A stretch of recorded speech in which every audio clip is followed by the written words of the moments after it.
Okay.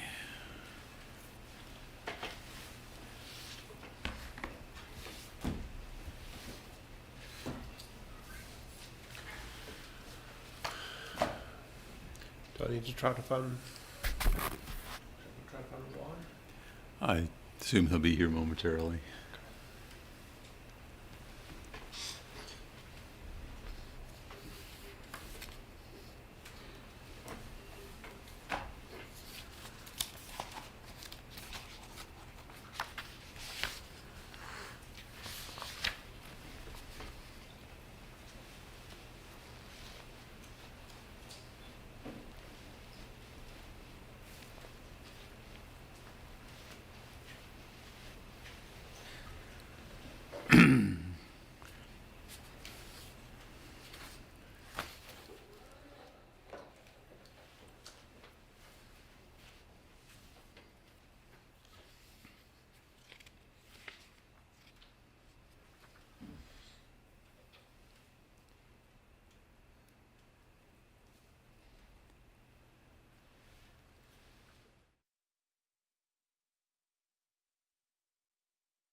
And do we have Counselor McGill on Zoom? Ms. Thomas, do we know? Yes. Yeah, okay, good. Want to make sure you're still with us, or again with us. I'm here.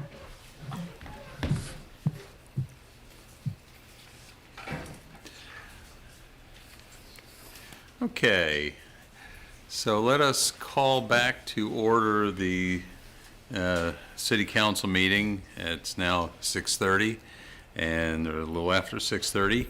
Apologies to folks who've been waiting for a few minutes. We need to come out of the closed meeting, so has somebody got the certification motion ready? I move that the city council members certify by a recorded vote that, to the best of each member's knowledge, only public business matters lawfully exempted from the open meeting requirements of the Virginia Freedom of Information Act and identified in the motion convening the closed meeting were heard, discussed, or considered in the closed meeting. Is there a second to that motion? Second. Ms. Thomas, you take the vote, please. Are microphones on? Yes, Okay, microphones are on, great. but I don't know about theirs. Okay. Counselor McGill? I should abstain since I was unable to attend due to technical difficulties. Counselor Payne? Yes. Counselor Pinkston? Yes. Mayor Snook? Yes? Vice Mayor Wade? Yes. Okay, so that meeting, that motion passes 4-0 with one abstention. And so we are now back in open session, and we'll begin the 6:30 business meeting with a brief moment of silence, please.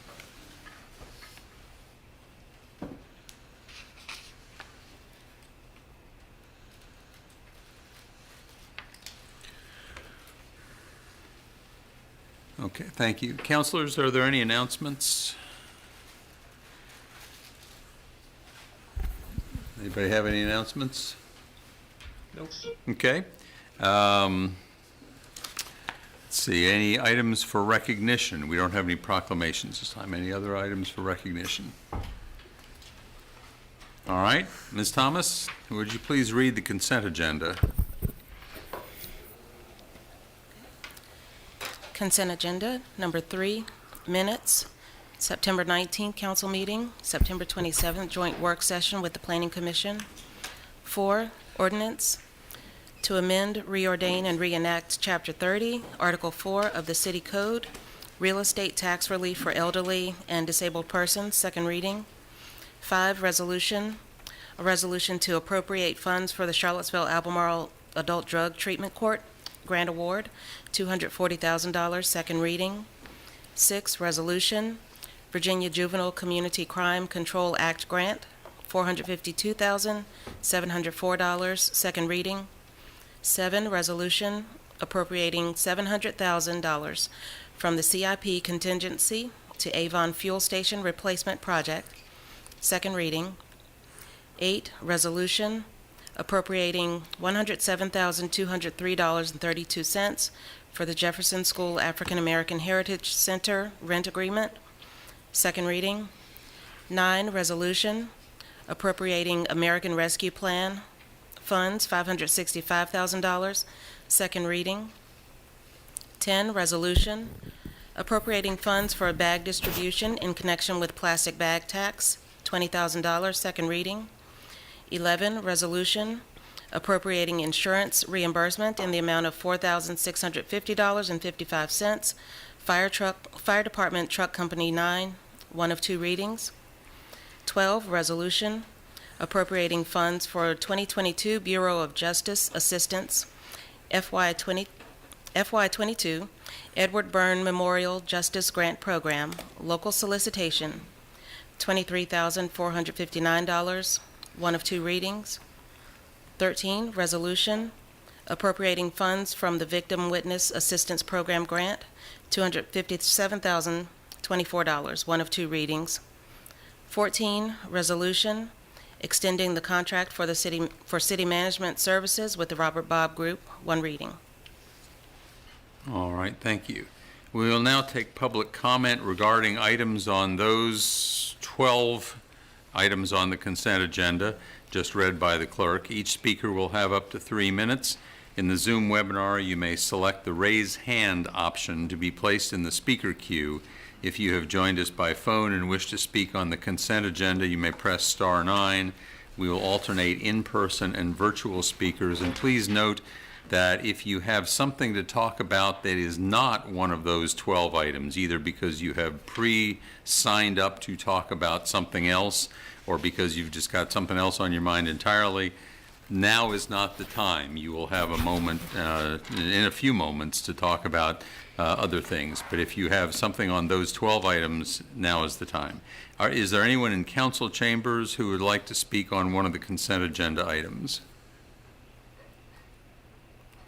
See nothing, nobody here. Anybody online? Any virtual speakers wishing to address items on the consent agenda? Mayor Snook, I see one raised hand. All right. Kat Meyer. Kat, you are on with council.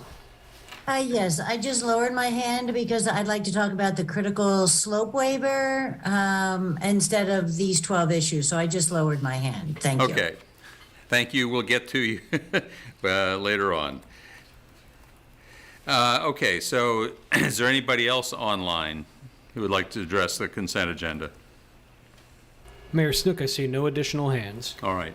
So we'll close that public comment period. Is there anyone, councilors, have any questions or comments on consent agenda items? No. Okay. Ms. Thomas, will you take the vote, please? I've got to get a motion. Motion. Oh, that's true. We do need a motion. I move for approval of the consent agenda. Thank you. I'll second that. Great. Now, take the vote, please. Yes. Councilor McGill? Yes. Councilor Payne? Yes. Councilor Pinkston? Yes. Mayor Snook? Yes. Vice Mayor Wade? Yes. All right. This motion passes 5-0 to adopt the consent agenda. Mr. Rogers, is there a report from the city manager's office? Yes, we have the written report that is listed. The agencies have provided a lot of background information on a number of issues, and we will continue to do that the first meeting of each month. So we'll be available to answer any questions if you have some about these items. Several meetings back, I observed that there had been a number of shootings in our community within a concentrated period of time, and we all expressed concern about that. And then a week or so ago, there was a violent incident on the mall at one of our establishments that resulted in the death of someone and 2 bystanders being hit by stray bullets. As a result of that that incident, I had a meeting, the Chief Durrett and I, with the Friends of downtown Seville.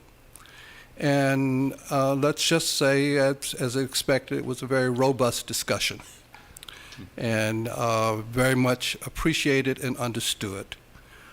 When there is violence in the community in a concentrated period, naturally people are going to be upset and people are going to fear being in the location where those things are occurring. I thought it would be good tonight for Chief Durrett to walk through the crime statistics in our community and our trend over the last several years to put in perspective where we are. We do want people to understand that we recognize that there are concentrations of activity, and the police department, Charlottesville Police Department, is focusing on that. But by and large, when you consider the statistics in our community, it's still safe. That does not neglect the fact that we still have some things to do in certain areas throughout the city. And the chief is going to walk through the statistics, and then we will talk about some of the actions that the department has taken and some of our collaborations with other agencies in the community. Chief Durrett? Hey, David Delahunt, can you add my PowerPoint, please? Chief, you're a little soft. Can you either come closer to your mic or speak a little louder? Can everybody hear me now? That's better. Yep. All right. Next slide, please.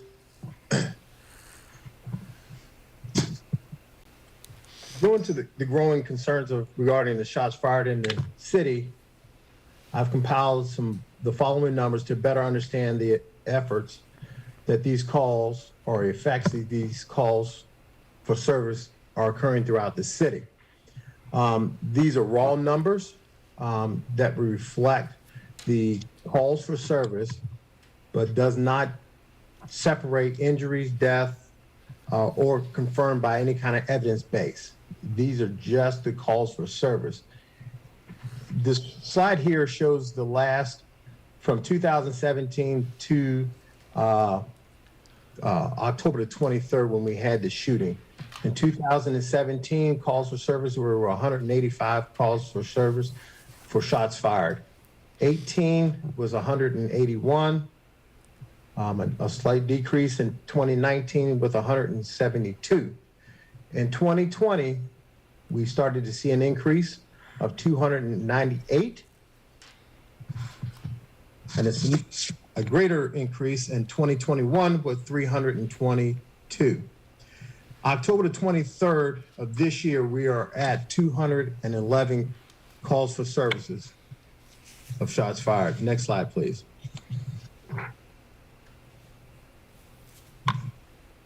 The next map will illustrate some of the impacted communities over the last 4 years. And I looked at the 19, 20, 21, and 22 of those calls for services where we have the most impacted areas within our city. Next slide, please. This is 2019. The red highlights are the illustrated calls for services in the separate communities.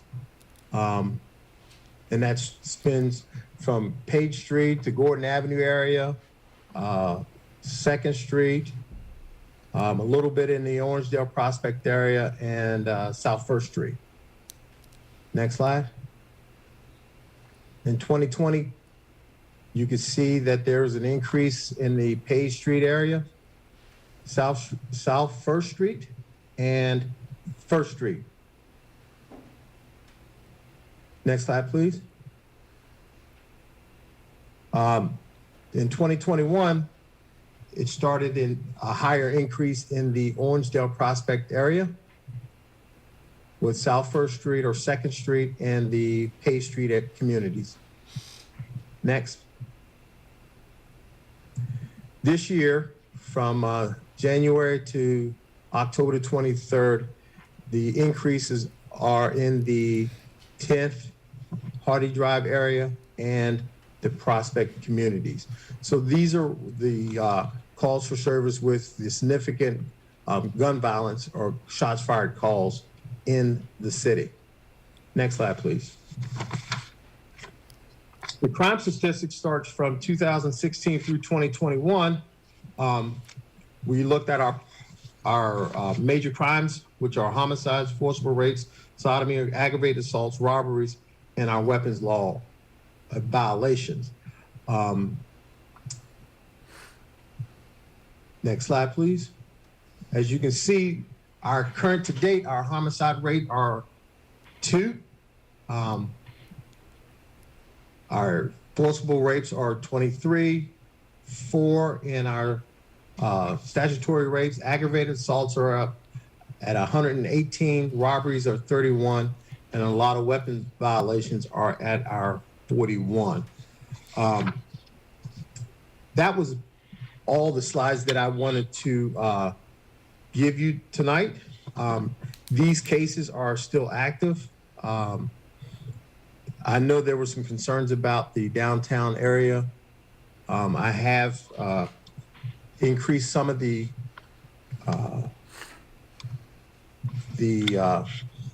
presence of police officers on the downtown mall. And that's going through overtime.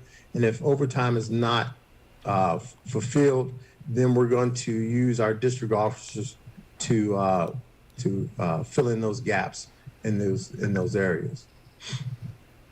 I'll take any questions that you may have, but those numbers are the raw data that we currently have in these last 5 years, and we still got 2 more months to go. Questions for Chief Durrett? Thank you for that. Thank you for all the work that you're doing, Chief Durrett. Just one of the things I wanted to speak to from the meeting that was held week before last that you mentioned, Mr. Rogers. I think it's a couple of things that I feel like are important to say. First of all, when we have something, when we had the sort of intensity of incidents that we had recently, I think it's important for us to admit it and to talk about it. And I appreciate y'all doing it.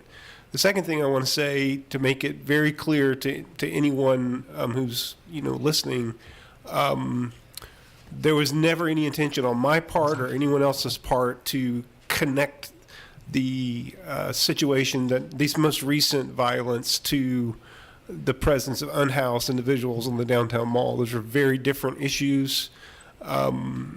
So I got an email not too long ago about that very topic. And so I just want to make it clear from my perspective and from the conversations that I've had, we realize that we need to serve the unhoused population downtown. We're committed to doing that.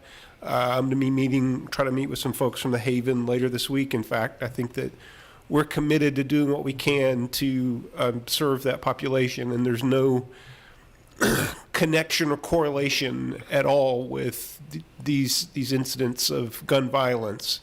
And then the last thing I want to say is that these incidents downtown get, I think, understandably and rightfully attention, but I am just as concerned as what's happening in West Haven and in the other places in the city. And I realize this is, whenever I talk to folks, people remind me that this is complicated. It's complicated. The causes and how we try to effect change is complicated too, because there's unintended consequences. So I'm just trying to, be as clear as possible with where I stand on things, and to say thank you for your work, Chief and Mr. Rogers. And, I just, my view is that I hope that we can move past false contradictions. I think that we can have a kind of police force in the city that's responsive, that's respectful, that is doing the right sorts of things. I was happy to go to the foundation ball a few weeks ago. at the same time, we want police that are accountable. And so, I firmly believe we can do both. We can have police that are held accountable, and yet we can also support the police. So, anyway, enough said. Mr. Wade was also at that meeting, and as a result, you gave a very good summary of what you heard. I think it would be very important to kind of repeat some of those items now, because it represents, some of the work that we have to do in our community to address this situation. Thank you, Mr. Rogers. Yes, I thought that it was a very good discussion. I thought it was passionate, and as I was hearing it, comments from both sides, sitting back with Brian in the audience at first, I was like, this is what democracy looks like. You hear that soaking, but this what it was. People came together from all sides of the community to talk about a very serious issue, and I think we had some really good discussion. Some of those discussion included de-escalation, and I think it's some understanding when the police arrive at these scenes, a lot is going on. They want to kind of preserve the scenes, and so part of it is that, we talked about some de-escalation for some of the police officers training, but we talked a lot about that there needs to be some more mental health counseling and support in the entire community, more help for the unhoused in the community. We talked about support for the businesses in the downtown mall, because without a strong business community, we won't have the resources to support these programs that we want. And so those were some of the things that I heard from that meeting, and that we're going to continue to have these discussions. We need another big part of it is that we need more options and opportunities for our youth in the community. We have a lot that's going on, but I know from working with youth in this community for the last 30 years that you need, that it's not one or two options that's going to address the kids. Almost as for each kid, there's going to be different things. I just got an assignment today from my new mentee from Computer for Kids. And so that is another way that I can reach out to try to address, that at least one youth I know that, I'm going to be with weekly, that we're going to meet. And I've been a big passionate person for mentoring for many years, and because I know that it's been my observation that doing that young person has someone to turn to when things come up. So I thought it was real good discussion. I look forward to hearing these voices in the community. I'm fortunate that I, with my profession, that I have a voice in working with the businesses and with individuals that are unhoused and working to move forward in the community. So I feel like that the pulse that we have on the community will help in our discussion, our deliberation, and ultimately what we pass and support here for the city of Charlottesville. So thank you for your leadership for pulling it together. Thank you. So our coordination with regional partners is very important. We had a conversation today with Chief Longo at the university and the Chief Operating Officer at the university, and we talked about things that we could do together and how we can share information and address the challenges both in the city and on grounds and the university presence in the community. So we'll be following up on that, and I think that there's an opportunity for the city, the county, and the university, law enforcement to join forces and approach this as a truly regional issue, because crime waves don't know boundaries. That's what I always say. So you've got to work together and use your resources together in order to approach this. So we just wanted to share that with you tonight. Thank you. Anything else, Mr. City Manager? That's it. All right. Thank you. So that's our report from the City Manager's office. We now come to our first full, by the way, thank you, Chief Durrett, also, didn't mean to ignore you there.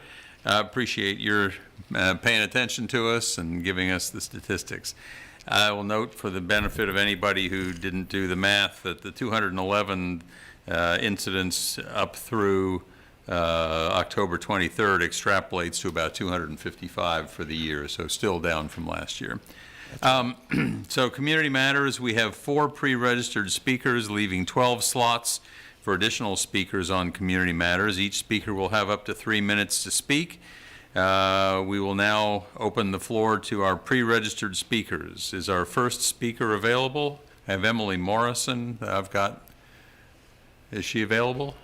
Yes, Mayor Snook. Emily Morrison is joining via Zoom. Emily, you are on with council. Can you hear me? Are you Ms. Morrison? Yes, can you hear me? Yes, we I can. can. Okay, thank you for the opportunity to speak.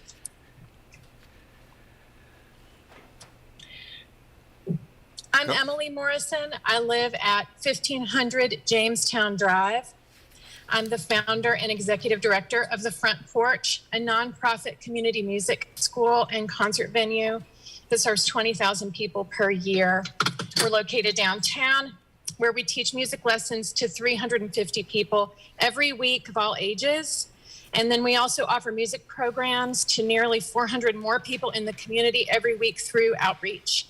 We partner with Head Start, the YMCA, JABA, the Boys and Girls Club, Hospice of the Piedmont, among many others, to bring programming to underserved Charlottesvillians who need it most. We have made a lot of intentional choices to make sure that our programs are available and accessible to everyone in Charlottesville, regardless of their ability to pay. We treasure our place in the downtown mall neighborhood as we serve people of all ages and all backgrounds through music. I'm speaking to you today with respect to the ongoing security issues that we have been experiencing downtown, issues that have been increasing since we've gone back in person since the COVID shutdown. Issues that you've spoken very eloquently on tonight. These include several security breaches in our building, as well as numerous people loitering and sleeping on our property and people frequently using the bathroom on our property. I want to be clear, as you have spoken tonight, that these are very different issues. The loitering and bathroom problems are not the same as the security breaches. And to my untrained eyes, the security issues that we are dealing with tend to be associated with what looks like addiction and mental health problems. I want to also just incidentally express gratitude to the City Council for funding bathrooms in York Place, which will offer dignity to those who need to use the facilities. That is going to make a big difference to us. I'm speaking to you on behalf of my staff to make several specific requests. The first one is, it would be great. We attended the meeting last week with the city manager, and we're thinking that a moderator at big, important meetings and public conversations would be really helpful. Two, we're wondering if it's possible for the city to install some kind of an emergency alert system, or just a way for us to more quickly and efficiently communicate with our neighbors in the downtown district. I'm currently on an email thread with other business owners, but it isn't comprehensive or timely. And I just wonder if it would be helpful for others to be able to communicate in a more nimble fashion. My staff, number three, would benefit from de-escalation trainings in the event of a conflict near our building, so that we can know what to do in the event of an emergency. I imagine other businesses would benefit from that. Number four, we would like more Ms. Morrison, information about what your to 3 do. minutes is up. Can you?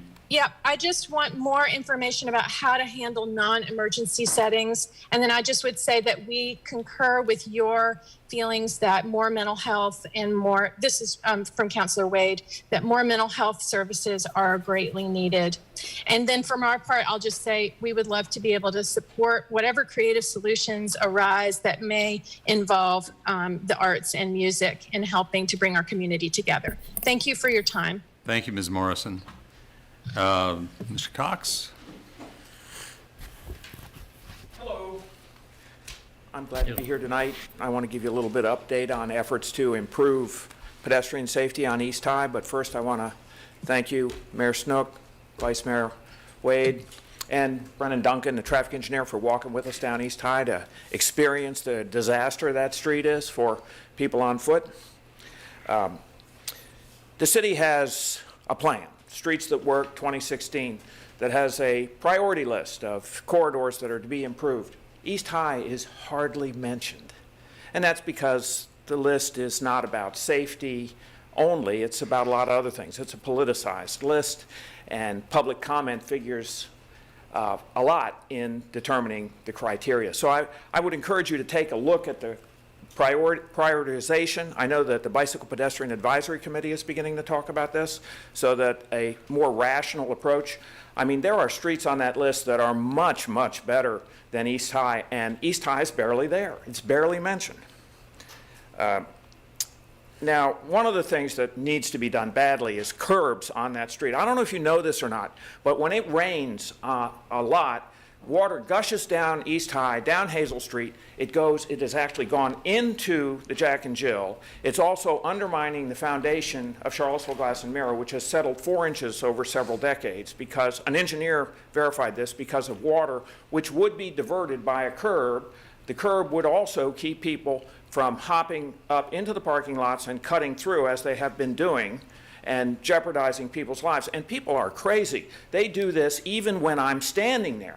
Last week I ran out in front of a guy and stopped him, and he almost hit me. He kept on coming. He wouldn't stop. So curbs are a critical safety element, and I think the curbs can go down before the sidewalks, actually. I want to particularly take a little time to thank the Charlottesville Police Department for finding the guy who hit the cyclist at Hazel and East High. I really do appreciate that. I appreciate that he's been charged with a felony, and I hope this sends a message to others that you just got to be careful. Charlottesville's the kind of place, whether you like it or not, whether you have to watch out for pedestrians and cyclists. Thank you. Thank you, Mr. Cox. Next on our list is Fred Schmidt. Mr. Schmidt's here in the room.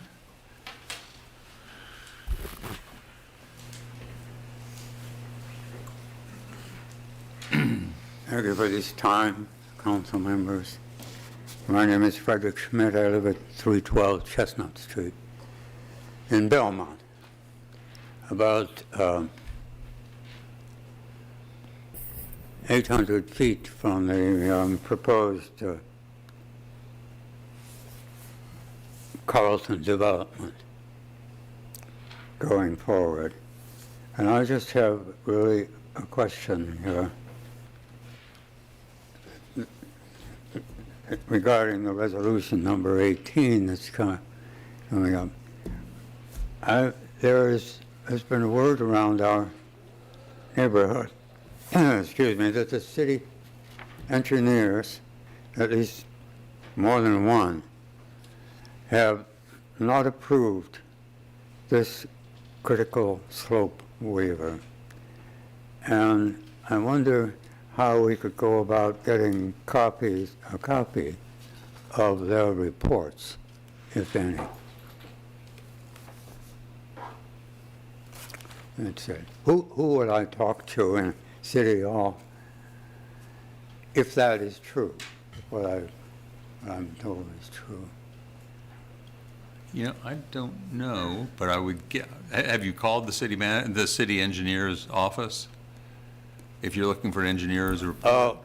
My wife had a call in last week. She hasn't gotten a response yet. Okay. I think that's who she called. I actually think that if you go to the Planning Commission agendas and October the 11th, I believe was the meeting. Yes. And you download the packet online, I think it has all of that information within it. I don't know if you've looked at that yet. Go online for Yeah, if you go to agendas, meeting minutes, anyway, at the top of the Charlottesville page, you'll see government and then a link down that says the agendas, and then go to the Planning Commission, and the October 11th meeting is where they have those details. Yeah, so let's just get him a contact person instead of have him to do all that. Mr. Rogers, can you get him a name and number that he can reach out to, please, sir? Yeah, that, Sam, who would you suggest that Mr. Schmidt talked to. That would be Jack Dawson, city engineer. If he's looking for those specific comments, or James Breeze would be able to pull that information as a planning commission report. Jack Dawson, city engineer. And sir, Thank you. I will, Thank you. Mr. Schmidt, if you give me your number, I will call you and give you that information so you don't have to look for it. Uh-huh. Okay. Just I'll write do it it. down. Now or after the meeting? You can do it now and slide it to me. It's fine. It's good. Not publicly. I'm not trying to Just write it publicize your down. telephone number. Just write it down and hand it to him. Right.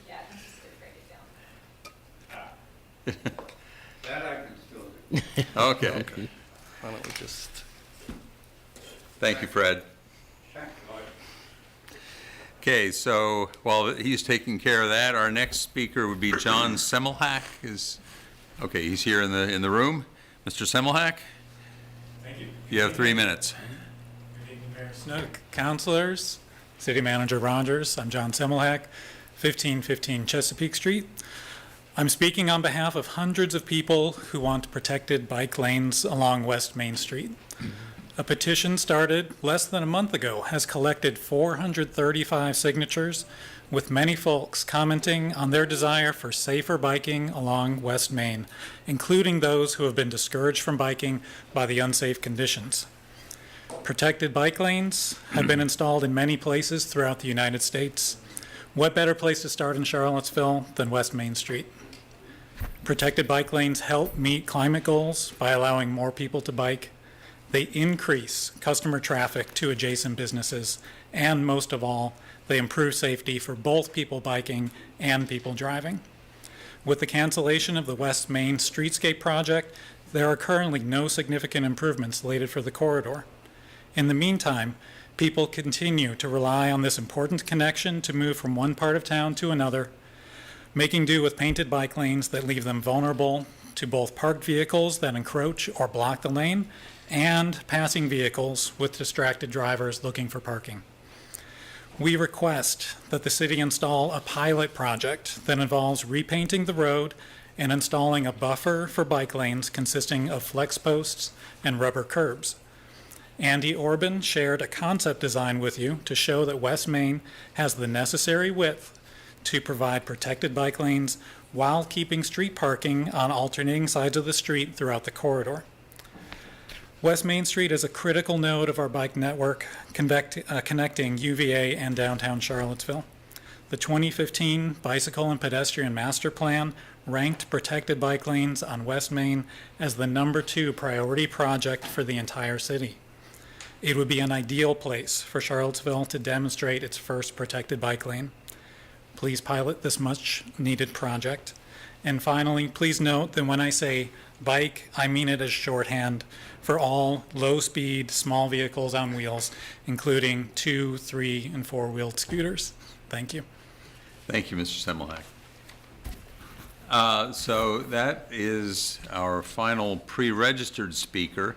To fill the remaining speaker slots, virtual attendees wishing to speak may select the raise hand option in the Zoom webinar to be placed in the speaker queue. If you've joined by phone and wish to speak during community matters, please press *9. In-person attendees may raise your hand to be recognized, and we will alternate virtual with in-person back and forth. There will be an additional public comment section at the end of the meeting. Is there anyone in council chambers who would like to speak who's not already spoken? Yes, sir.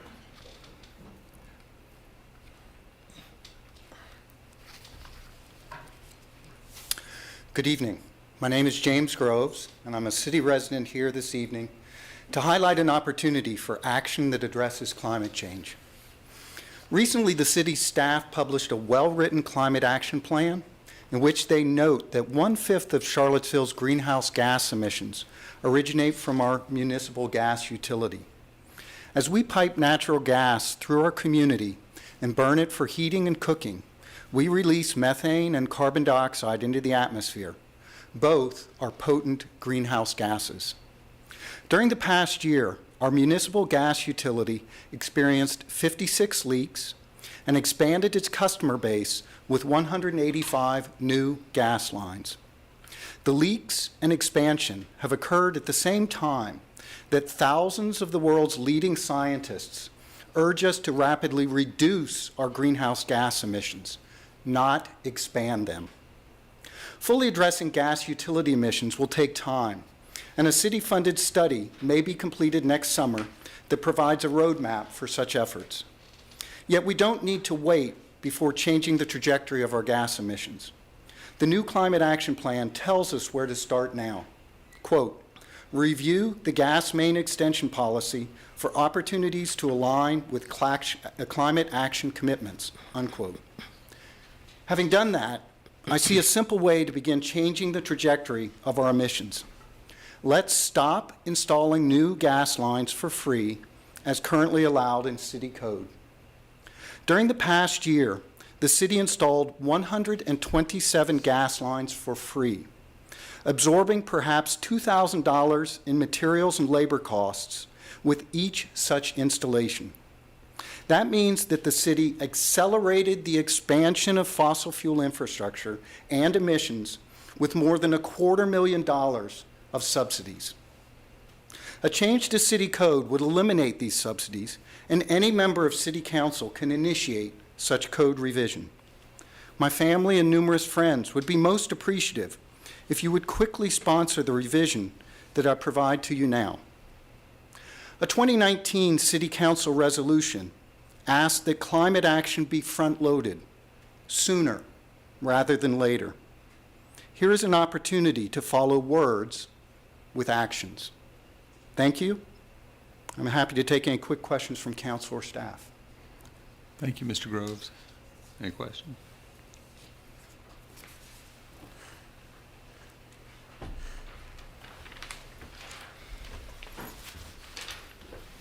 Thank you.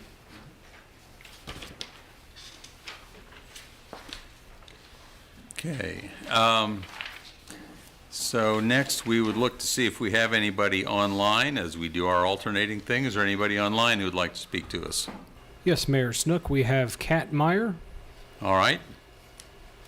Kat, you're on with council. Yeah, thank you. Can you hear me? Yes, we can.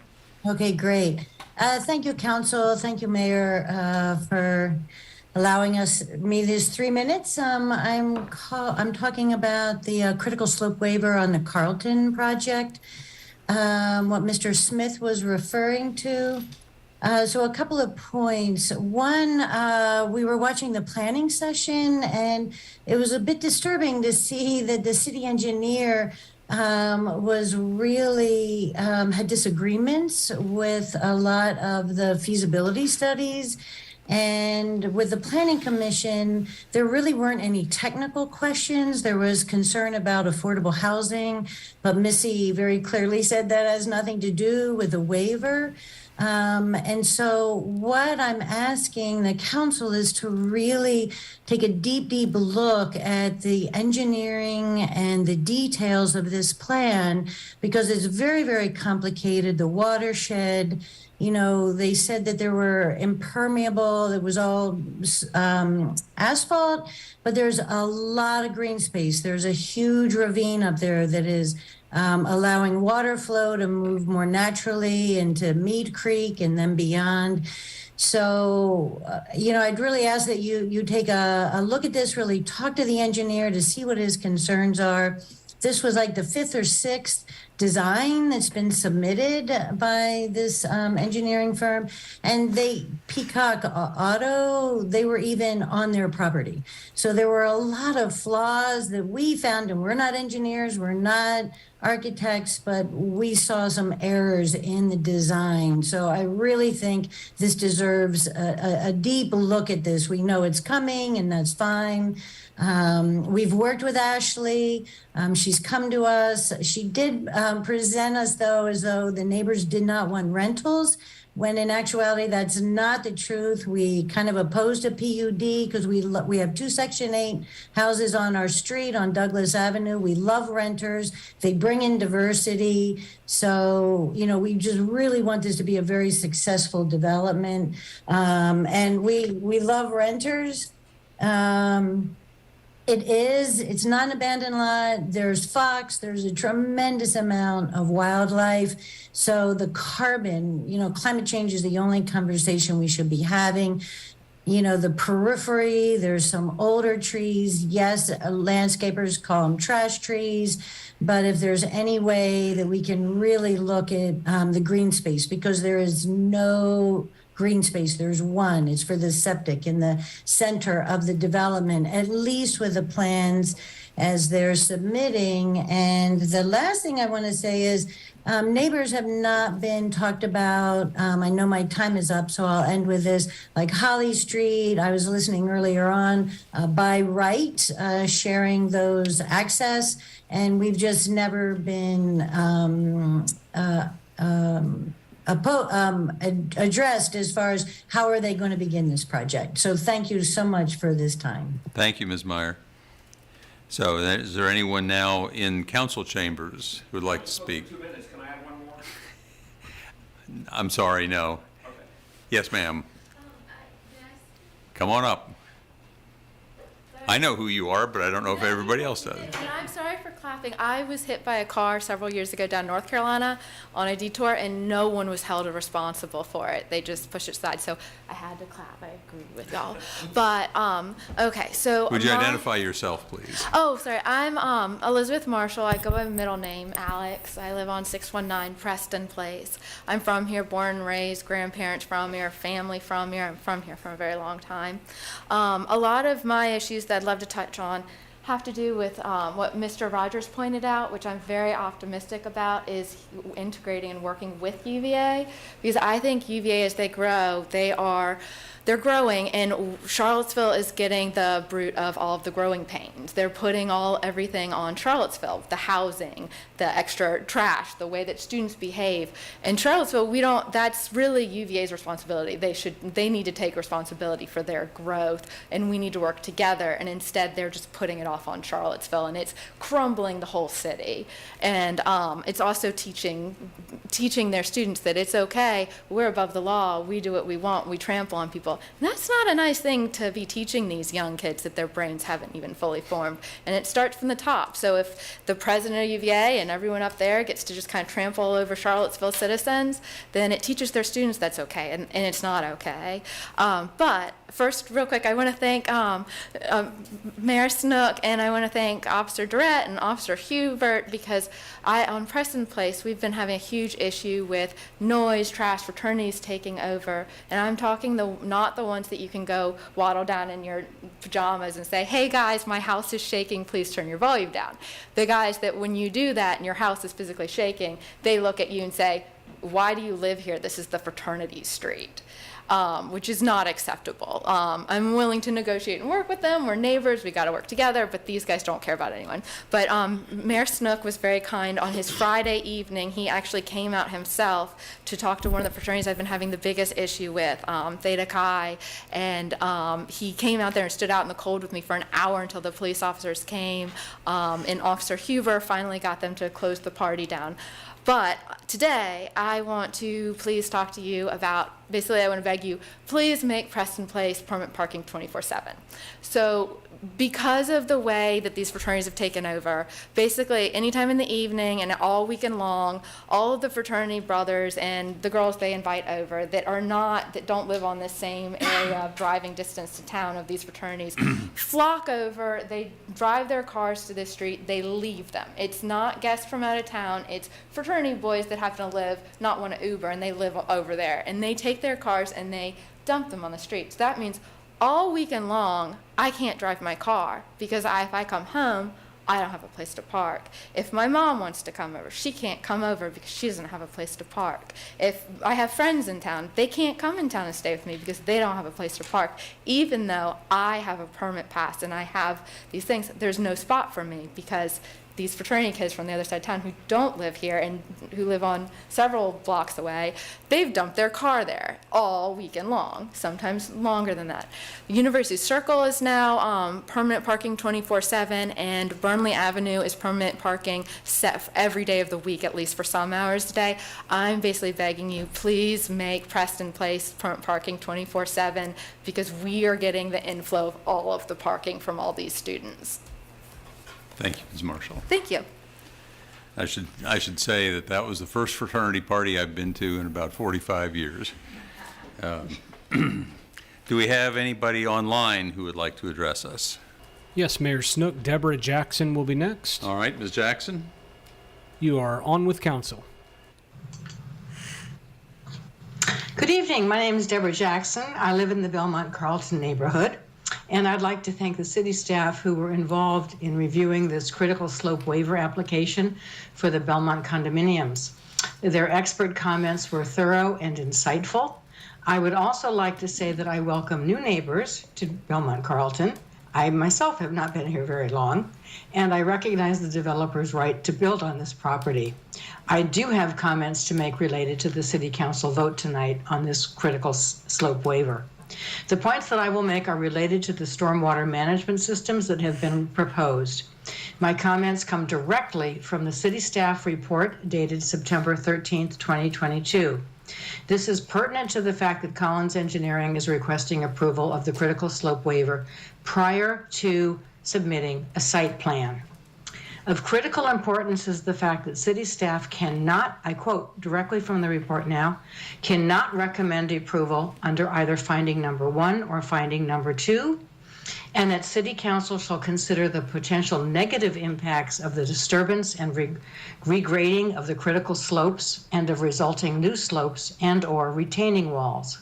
These comments come from the city's experts, people whose responsibility it is to review, comment, and recommend, or in this case, recommend against, building proposals. I will also comment on the response letter from Collins Engineering to the June 9th, 2022 city staff technical review of their critical slope waiver proposed plan. In particular, Collins Engineering has not reached out to the adjacent neighbors, with one exception, to discuss their plans, inquire about neighborhood concerns, or act in a manner which shows concern for the neighborhood. I have 3 points. My first point, it is impossible to review the critical slope waiver application without an approved site plan. The two go hand in hand, as the 3 stormwater management systems are dependent on the final site plan. This 6-acre site is complex, and reviewing the waiver request without a site plan is indeed challenging. I quote from the city report, "It is challenging for city staff to provide insightful engineering concerns or comments without engineered plans at this stage." My second point, the release outlet dumps into a stream which does not appear to be filtered and which flows into the Rivanna River. Why is there a need for a release outlet? Why doesn't all the water go through the biofilter that they propose? Why does this outlet release water onto our adjacent property? Why is it not directed to the east, towards the developer's property? Again, from the city staff report, it is unlikely that there will be any substantial groundwater recharge to offset the reduction caused by the extensive grading and additional impervious. And at no time shall concentrated water be directed toward the critical slopes without adequate conveyance and down and beyond the slopes to an acceptable outfall. Without the site plan, how can you determine this? My third and last point, Ms. Jackson, your time is up. will be required for this site will be monstrous, like the walls at a nearby shopping mall, not a neighborhood. Even if the walls are stepped back, they are 20 to 30 feet high. They will have a huge impact on the neighborhood, filling in the ravine, regrading the site, adding more impervious surface to the area. Not only will the walls be ugly, how will these walls be constructed without the use of heavy equipment on adjacent properties? Please vote no and ask Collins Engineering and this developer to consider other options for this 6-acre site. There must be better options than this one. Thank you. Thank you, Ms. Jackson. Anybody else in person here? Yes, ma'am.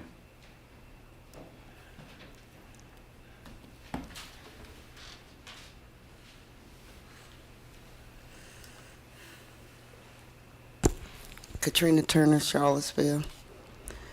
Last month I read a story about a police officer from Woburn, Massachusetts. His name is John Donnelly. He not just attended the Unite the Right rally, but he also was security for Richard Spencer on that day. 5 years later, this man was suspended from his job when the chief of police found out all the allegations against him. He wasn't just suspended, he then resigned from his job. And he was terminated from his job as a realtor. This is because he attended the Unite the Right rally in 2017. What was said and done in Charlottesville is a direct opposition to the core values of the Woburn Police Department, to serve all members of our community equally and treat them with dignity and respect. That came from the Chief of Police of the Woburn Police Department. Almost 2 years ago, an employee, Alan Grote, that works for the city of Charlottesville attended the January 6th insurrection in Washington, D.C.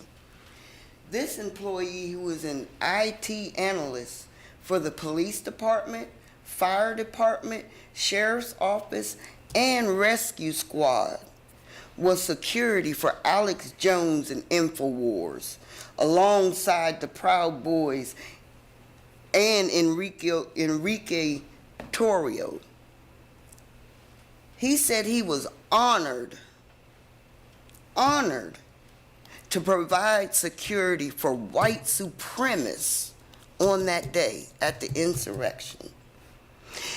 This man also chased a black woman down 29 and brandished a firearm, as you know, because I've mentioned that before. Why is this behavior acceptable by you all, to allow this man to keep his job? You don't have to have a reason to fire anyone in Charlottesville, because you know the chief of police was fired for what? And I'm going to continue to say that. What makes this man so special that he can attend an insurrection and not have any consequences for it? Just because the FBI did not charge him does not mean that you all should not do your job and fire this man. What are the core values of this city council? Is it to allow an employee who was honored, as I say, to secure white supremacists to continue to have a job working beside black and brown people? Is this y'all's core value? Is this how y'all want us to continue seeing you? If you haven't fired this man, I think you need to fire this man. Because if somebody from another city is firing their employees for what they did in Charlottesville, you all need to do the same thing. Thank you, Ms. Turner. Is there anyone online who would like to speak to us? Yes, Mayor Snook, Eugenio Schettini. Could you spell your name, please? Okay, hello? Hello? Oh, sorry. Hold on.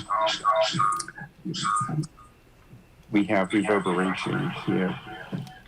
Okay. We've got a real problem there. I cannot hear you. Hold on. You all need to do the same thing. Thank you, Mr. We've had this problem before. Have we ever identified what's going on when this? Yes, Mayor Snook, Eugenio Schettini. Yes, can you hear me now? Eugenio, EUGENIO, SCHETTINI. And I live on Douglas Avenue. Hello? We've got a real problem. We've got there's about a 30-second delay where it keeps repeating what was said 30 seconds earlier. I don't know. I know that there's some technical problem that causes it, and we've figured it out before, but I don't know what it is. Yes, Mayor Snook, this issue cannot be resolved, unfortunately, with our equipment. It is on the end user. Is there something that the end user can be doing that will solve the problem. I think in most of these instances, it might have been either a loudspeaker too loud on their end, and they might want to use headphones, or they could try calling in via phone. Okay. Is Mr. Shattini still on the line? Yes. Is this better? Yes. Okay. Go ahead. Now we got you. Okay, thank you. I live on Douglas Avenue, and I am calling to oppose the vote for this waiver for the critical slope for Carlton Avenue. And I have three very distinct reasons for this. Reason number one, there has been no communications from the developer regarding easement or negotiations for access with adjacent property owners.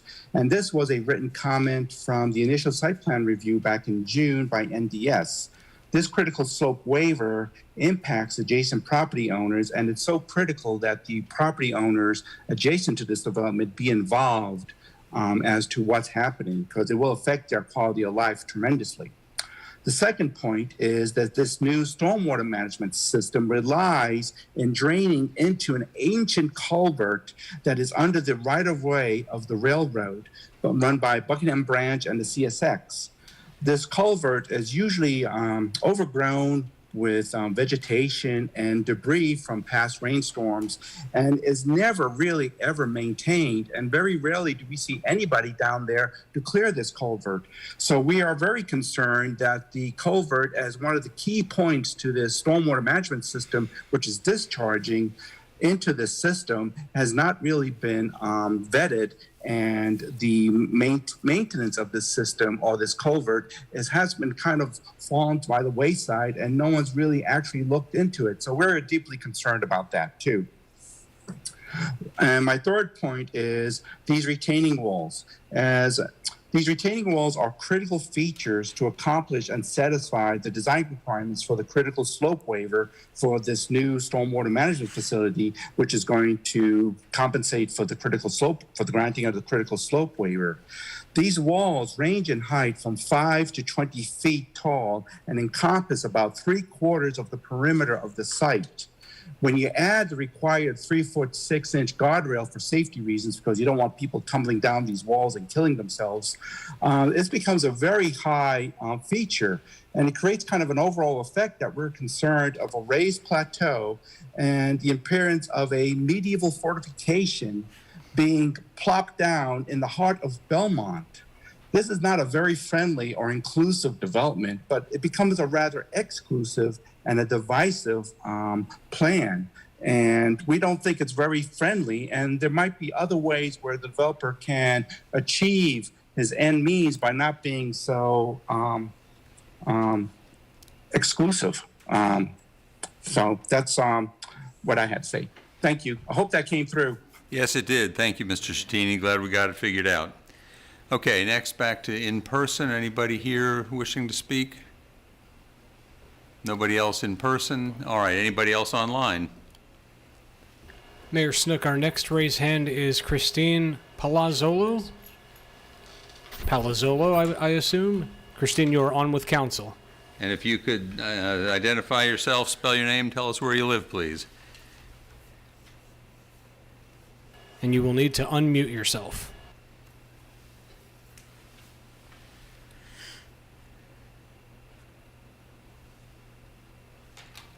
We're not able to hear anything. It appears she is still muted.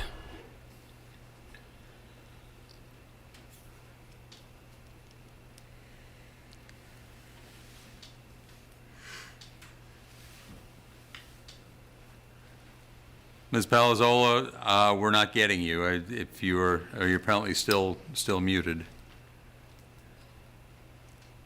It looks as though she might have just dropped out of the Zoom, so she may rejoin us. We can go to the next individual here. All right. Jean Umaker Sibuk. You are on with council.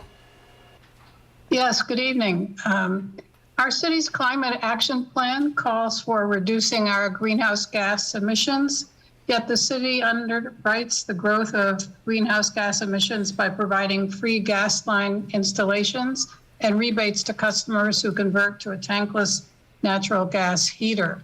I urge you to stop these subsidies so that the city can reach our climate goals and protect our citizens from the worst climate change disasters.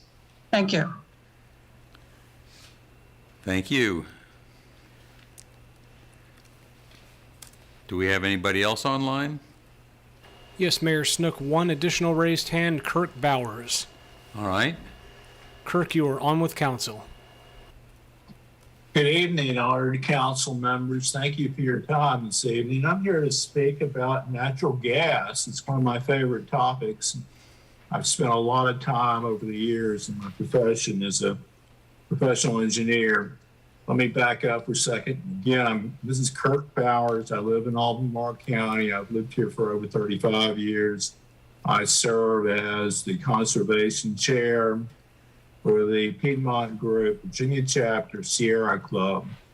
I speak unofficially this evening about the elimination and phasing out of natural gas in Charlottesville. I think it is time to consider a rapid phasing out of natural gas in Charlottesville.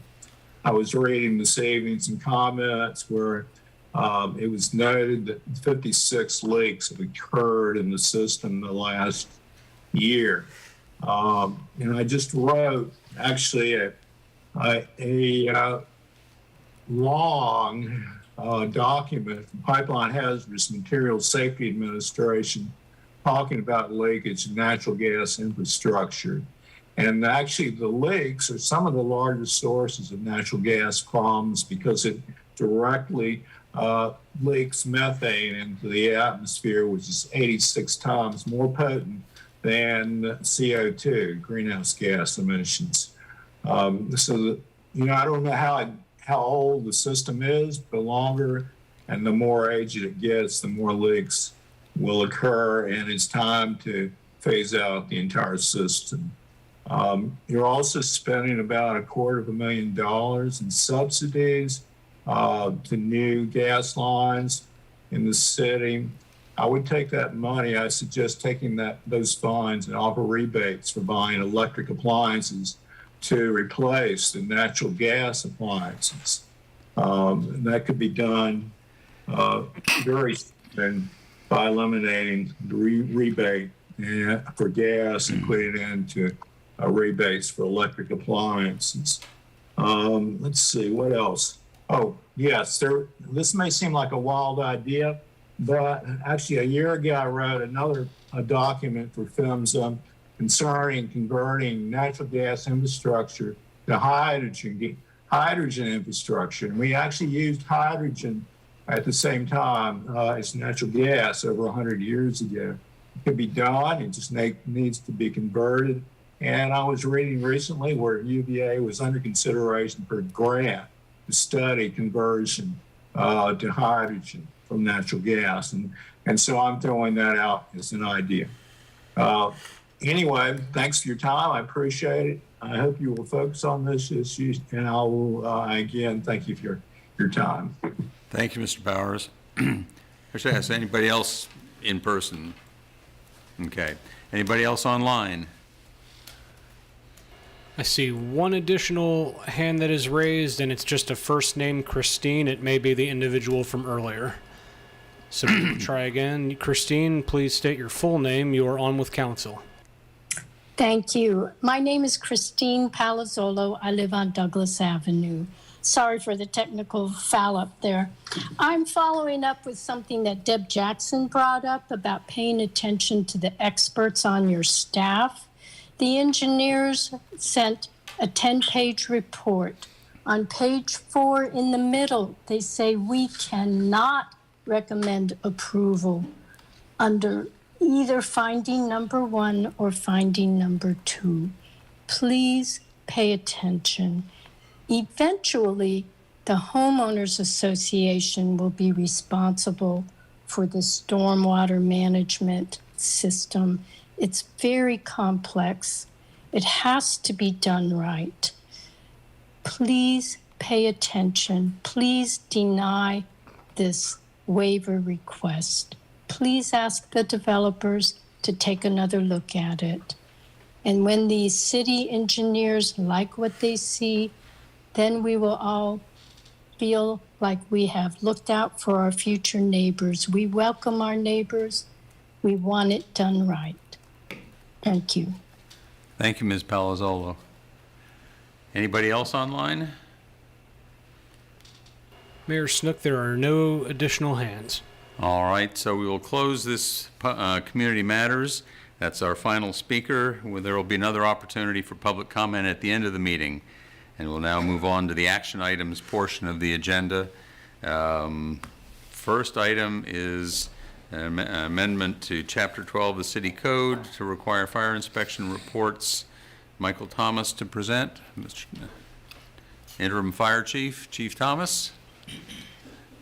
Thank you, Mayor Snook. Vice Mayor Wade, members of City Council, good evening. Before you is a request to amend City Code Chapter 12 local regulations. The request is to amend and reordain Chapter 12, Article 3 to require reports of the conditions of fire protection and other life safety systems to be submitted to the city's fire official and authorize the fire official to implement a mandatory web-based reporting system. The existing ordinance will remain intact, and we're requesting to amend the ordinance by adding number 11 for testing and inspection reports. And amending this ordinance would bring the fire department in alignment with 21st century processes. Our current system is paper-based and is inadequate, so we will be moving to a web-based process reporting system. The city's fire official, Battalion Chief Joe Phillips, and I are here to answer any questions that you may have. Anybody have any questions for the Chief? Yes, thank you for this. I guess just in general, I mean, it would help me to have some context. So for instance, my home has a number of fire detectors, smoke detectors in it. Am I supposed to be presenting documentation to you by paper right now? And I didn't know I was supposed to. Is that the standard now? And then going forward, there'll be a web-based system to do that? Or is it only for businesses, or is it? I did look through the ordinance, but I can't say that I scanned it closely enough to have all of those answers. So I would appreciate that. Okay. No, this is not for residential properties. This is mainly for businesses. Businesses right now that have like fire extinguishers, range hood systems for the restaurants, and sprinkler systems are the main ones that we're focusing on. Okay. So smoke detector and smoke dampers and things like that, would that be included as well? Fire dampers? Not at this time, no. Okay. So is this code that you're referring to, this is the state fire prevention code, is that correct? It's the International Fire Prevention Code, yes. Okay. And I guess I do a little bit of this at my day job, but I'm not an expert. Can you help me understand how Charlottesville, everyone from homeowners, like myself, to business owners, how we sort of intersect with what the code is asking us to do? In other words, how is the code applicable to residents of the city versus businesses versus are there tables, if I were to go look in the international code, which would say for this size house this is what's required, for this type business this is what's required? The Fire Prevention Code mainly focuses on businesses. Residential structures are not exempt from the code. Okay. There's a different process to address violations inside a residential structure. So in terms of, you mentioned fire alarm systems and carbon monoxide detectors and things of that nature. We have programs in place where we would come in and inspect and replace those as needed. based on our supplies. In terms of businesses, Okay. it is required by code to have annual inspections of systems. Got it. So that's what we're focusing on with these web-based processing, because currently, when the contractors come in and inspect these systems, they mail them to us, email them to us, and some we don't get at all. So I see. we can't trust the reliability that the system is being maintained in accordance with the fire code, and it puts a lot of stress and delays on the fire marshals when they go out to do the inspections. So code compliance is mainly what we're after, and with our current system, we're getting paper inspection forms from the contractors, and we're having to store all of those paper forms for historical data. And that's why we want to move to the web-based system, so we can have a good standardized system to track and maintain systems for our inspectors to, when they go out and inspect. Got it. Thank you very much. So this isn't really changing the applicability. The applicability that pre-existed before is what will go forward. This is essentially to come up with a recording system, a way of tracking this information that's much more reliable for you to keep up with, and for, I guess, your contractors to engage with as well, it sounds like. Correct. And it's Okay. just to standardize the process right now. Got it. And to reduce some of our storage, because we have hundreds and hundreds and hundreds of reports that we're receiving on a daily basis. And some we're not ever receiving. So it would be good to have a database, the click of a button, we can go on, look at it, and read over it, follow up as need be, and track our inspections that way. Great. Thank you so much. You're welcome. Any other questions? Councilor McGill, any questions from the peanut gallery? I was just going to say thank you. I appreciate bringing this forward and, again, bringing things up to the 21st century. This should have been brought forward probably years ago, and I know Chief Smith was probably working on this before, and Chief Thomas, I really appreciate this kind of streamlining and saving us time and energy of our employees and our businesses and making things safer. Yeah, Chief Smith and Battalion Chief Joe Phillips, they initiated this, and since me coming on, we wanted to formalize it and see if we can get it passed through so we can continue our forward progress to the 21st century. Okay. You entertain a motion? Nobody else has any other questions? Fire away. Okay, I move the ordinance to amend. Oh, it's two readings. Oh, that's right. So all we really need to do is agree that we're passing it on to the November 21st meeting. So Brian just had all his questions answered. He's ready to go. I was ready. All right. I was really excited are we about ready to put this. it on the I almost never get to say anything about building codes ever at my job. They're always, you're going to do this, you're going to do that, and this is a chance. Let's go consent agenda. Do it with one reading, but Can we It's put it okay. on the consent agenda? Yeah, let's put it on the consent Okay. agenda and take care of it next time around. Great. All right. This is not something we need to deviate procedure for, so. Right. All right. Sounds like we got an agreement there. Next is the Human Rights Ordinance. Todd Niemeyer to present. Good Mr. evening, Mayor Niemeyer, Snook and fire away. councilors. Hopefully you can hear me okay. Yes, we can. Okay, great. Well, I did prepare a bit of a presentation tonight per the request of councilors and the mayor during our 221s last week. So if you'd like, I can share the screen if that would be helpful. Please do.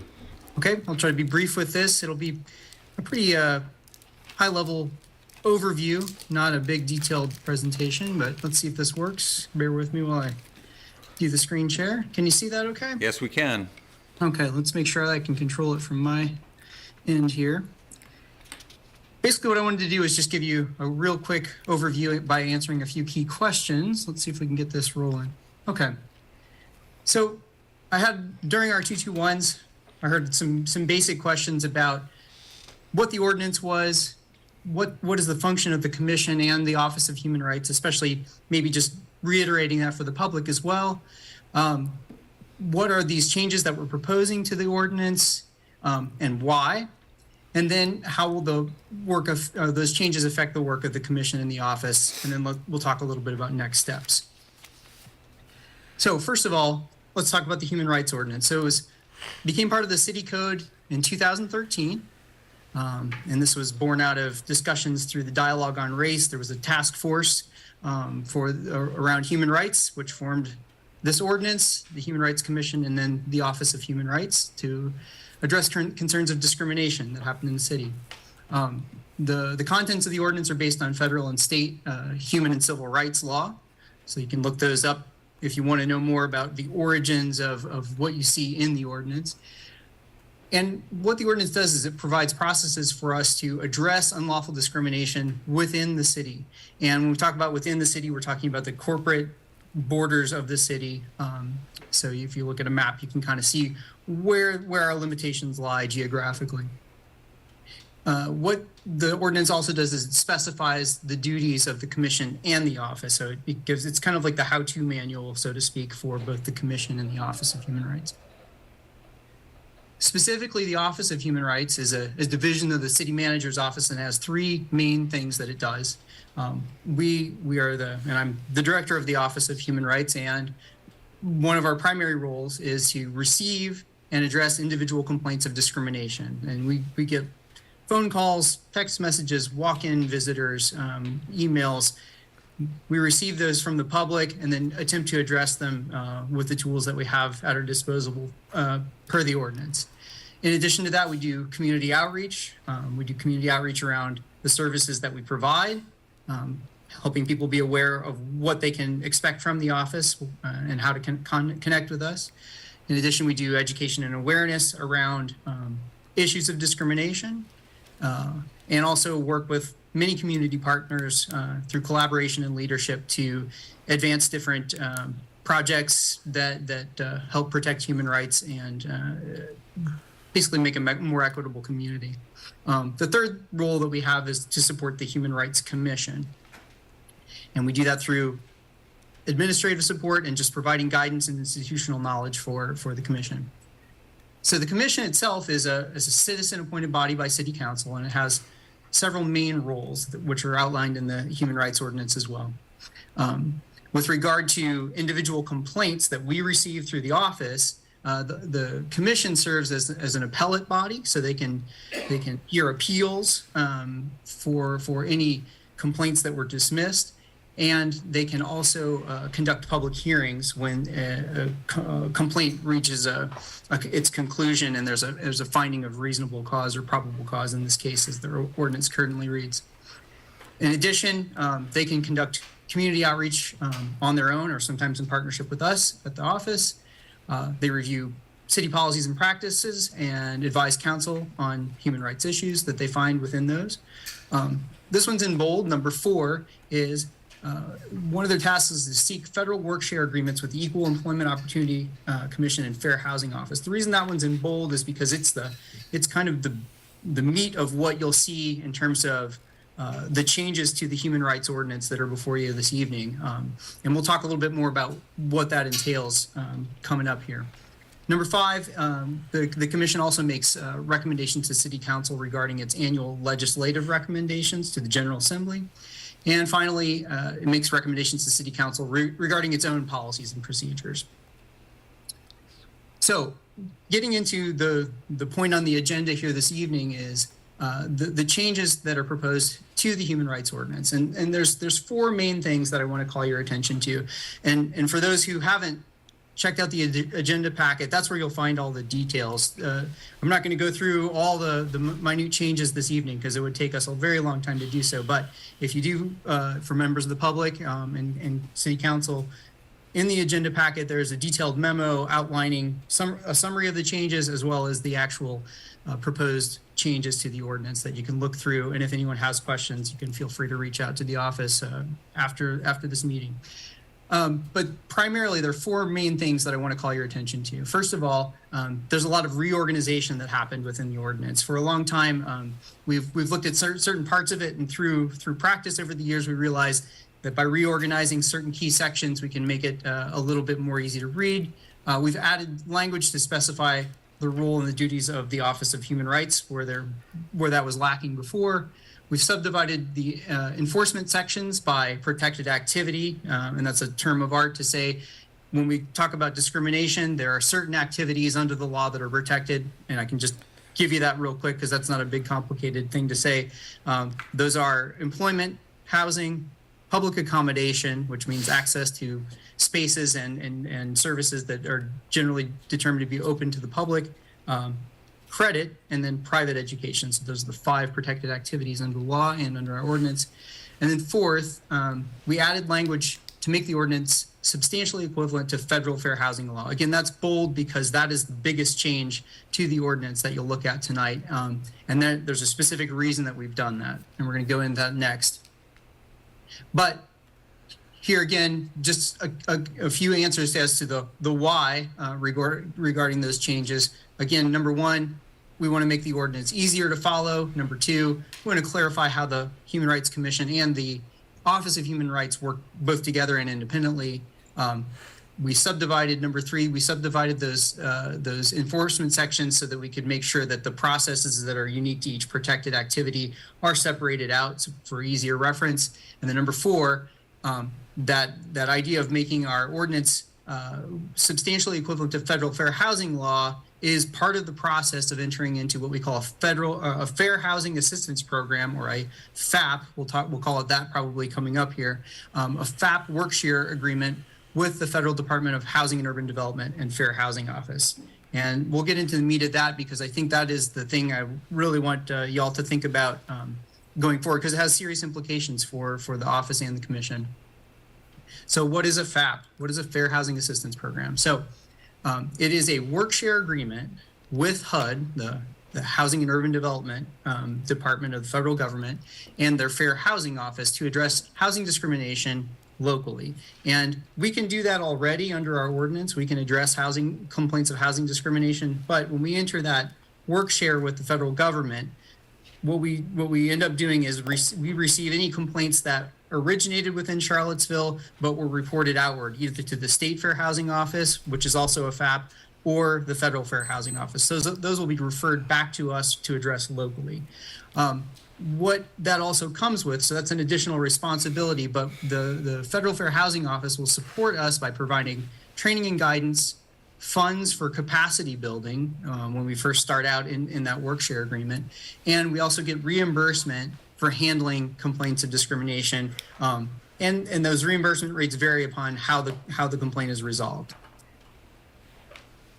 Okay, this is probably the most involved slide that I'll put out there, but I wanted to show you this in particular because this is a very general summary of what happens to a complaint once it's received by the office. The top set of bubbles there is what happens when we currently receive a complaint under the current ordinance. So when a complaint's received, we can handle that complaint by initiating an informal dialogue, a mediation, which is facilitated by a third-party mediator that we contract with, or if neither of those is successful, we can move to a formal investigation. If we move through a formal investigation, at the end of that investigation, there's an investigative report, and what will happen with that is the director reads the report and says, do I believe that there's, under the current ordinance, probable cause to believe there's a violation of our human rights ordinance or no probable cause? If the determination is that there's no probable cause to believe the ordinance was violated, the complainant has the opportunity to appeal, okay? And that's, I mentioned earlier, one of the roles of the Human Rights Commission as relates to complaints is that they're an appellate body. So the complainant has the opportunity to present why they disagree with that determination of no probable cause. The commission hears the complainant's position and decides whether to either uphold that determination or send it back to the director or investigator for further work. Now, if there is a determination of probable cause, there's one more opportunity. At any point during this complaint process, there's the opportunity to what we call resolve it through a conciliatory process. In this case, we're referring to mediation or informal dialogue. But at the point at which the investigation concludes, formal mediation is usually the path that parties will choose to pursue a settlement agreement. If they choose not to do that, then it goes to the commission for a vote as to whether or not to hold a public hearing. That is basically where our process stops, because after the commission holds a public hearing, they can either recommend that they go back to mediation, or they can recommend to the city attorney that a civil action be filed on behalf of the aggrieved party. But they can only recommend that. They can't grant any relief. They can't grant monetary relief, injunctive relief, none of that. That's not within the power of the commission. So I share that as the current process. If the changes to this ordinance are passed to include language that is what I call substantially equivalent to federal fair housing law, and that's actually that's HUD's language, meaning that the language in the ordinance will be very similar, if not, well, in function and practice, similar or identical to federal fair housing law, then our process for housing complaints specifically will change. So, again, we talk about once we receive the complaint, there's an opportunity for mediation. The federal law doesn't contemplate informal dialogue, but it does talk about mediation or conciliation. Conciliation is a different type of agreement in which the city itself would be a third party to any settlement agreement that comes out, whereas mediation is just between the two parties that are the complainant and respondent. So that's a different type of resolution. If the issue can't be settled through mediation or conciliation, it moves to a formal investigation like it does currently. Two things then change. One, the standard changes from probable cause above to reasonable cause, because that's how federal law refers to the determinations in a case. Again, if there's a determination of no reasonable cause after an investigation, the complainant still has the opportunity to appeal with the Human Rights Commission. If there is a determination of reasonable cause, instead of it either going back to mediation or a public hearing by the commission, we do a new thing called issuing a charge. Once a charge is issued, it's basically a description of the violation, and it's a statement saying that a civil action will be filed by, in this case, the city attorney's office on behalf of the aggrieved person. Now, there's still an opportunity before that civil action is filed for both parties to mediate or conciliate, but there's also an opportunity within this new ordinance for either party to what they call elect. And that is, they can elect to resolve the matter through a civil action. And if either party chooses that or mediation or conciliation fail, then the city attorney will file an action on behalf of the aggrieved person in court.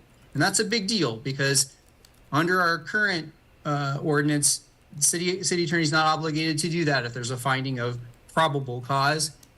Under this new ordinance, if there's a finding of reasonable cause, that would be an obligation of the city attorney's office. So it's a big thing to contemplate. We've talked it over with the city attorney's office, but it's one thing I want you to be well aware of is in terms of how it changes the function of the office as well as impacts the city attorney's office. So I'm going to move on from that slide. We can certainly answer any questions about that if you have them. I'm sure that's a complex thing to digest, but wanted to share that with you. So let's just talk about next steps. So we've talked about this in 221s, and I recognize that this is a heavy thing to digest. I think even in the 221s, we caught a few typos and other things that we may want to consider addressing, which I really appreciate because I've been staring at this thing for so long that I can't see all those errors anymore. So I really appreciate the new eyes on that. So I don't think that that's what we're contemplating tonight. This is a first reading of this. So what we'll do is go back to the drawing board, fix any things that need fixing in this, and then present it again. But once it's approved by council, we can then submit this ordinance along with any additional required paperwork to HUD for consideration for the FAP work share for the city. What HUD does is then they conduct a formal review of our application and our ordinance, and if we're approved, there's a period of interim certification, and they'll work with us to start building capacity to become a FAP and work in partnership with the HUD Fair Housing Office. So that is, in a very much of a nutshell, what we're presenting tonight. And if you have any questions now, happy to talk with you about that. And then if anybody has questions after this meeting, feel free to reach out. That's the contact number for our office and our email. And thanks for the time to share this with you. and I'll go ahead and stop sharing my screen so we can talk a little bit easier. Thank you, Mr. Niemeyer. Councilors have questions? Sure. Thank you for all this information. I guess as I'm thinking about it, it seems like what's in front of us tonight relates exclusively to the changes that need to be made for us to submit that application to be FHAP. There's a larger conversation around, I guess over a year ago at this point, we made changes to the ordinance.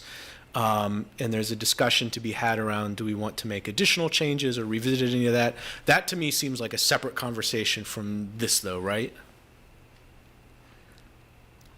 That's true. I mean, you can consider them jointly. In the memo, I did try to outline some of the things that were changed in 2021 so that you could reconsider those, because I know that those changes were made fairly quickly. There was a bit of discussion and uncertainty both among human rights commissioners as well as among counselors at the time. So it's a thing for you to consider. None of those sections have been amended, save for a few, I think, just grammatical tweaks. So that's in there for you to consider. But yes, you're right. The primary thing to consider is these sections that we would call are substantially equivalent to federal fair housing law, and then, of course, the other amendments that were made, were outlined in that short bulleted list there, but they're mostly just refinements to our existing processes to clarify them and add a few additional details that we've learned through practice over the years. Yeah. So for now, all I'm considering is that language related to what we need to submit to begin the process of becoming an FHAP. I think the other changes are something we could discuss at a later date, and I'm not trying to minimize the importance of that conversation, but it seems a little separate. And I'll say for that FHAP piece of it, the language in this to me seems pretty straightforward. I don't see anything that I saw that was wrong with it or that I don't support. The previous city council, I think, directed the Human Rights Commission and the Human Rights Office to pursue becoming an FHAP. That's something that I still support and that I still think is important to do. It'll just give us a little bit more teeth to investigate and make judgments against fair housing law violations in the city. So I don't have any issues with the text of what's been proposed to be amended. I guess to me the bigger questions are more the practical operational impact of this. I guess you would, whenever we approve this, you would submit it and it would be about a year until HUD approves it. And I also understand that we've made ARPA allocations in anticipation of this. I'm curious do you have any sense of, with that ARPA allocation, do you feel like the city would need to be making more investments long-term once this happens that we haven't yet incorporated into our budget?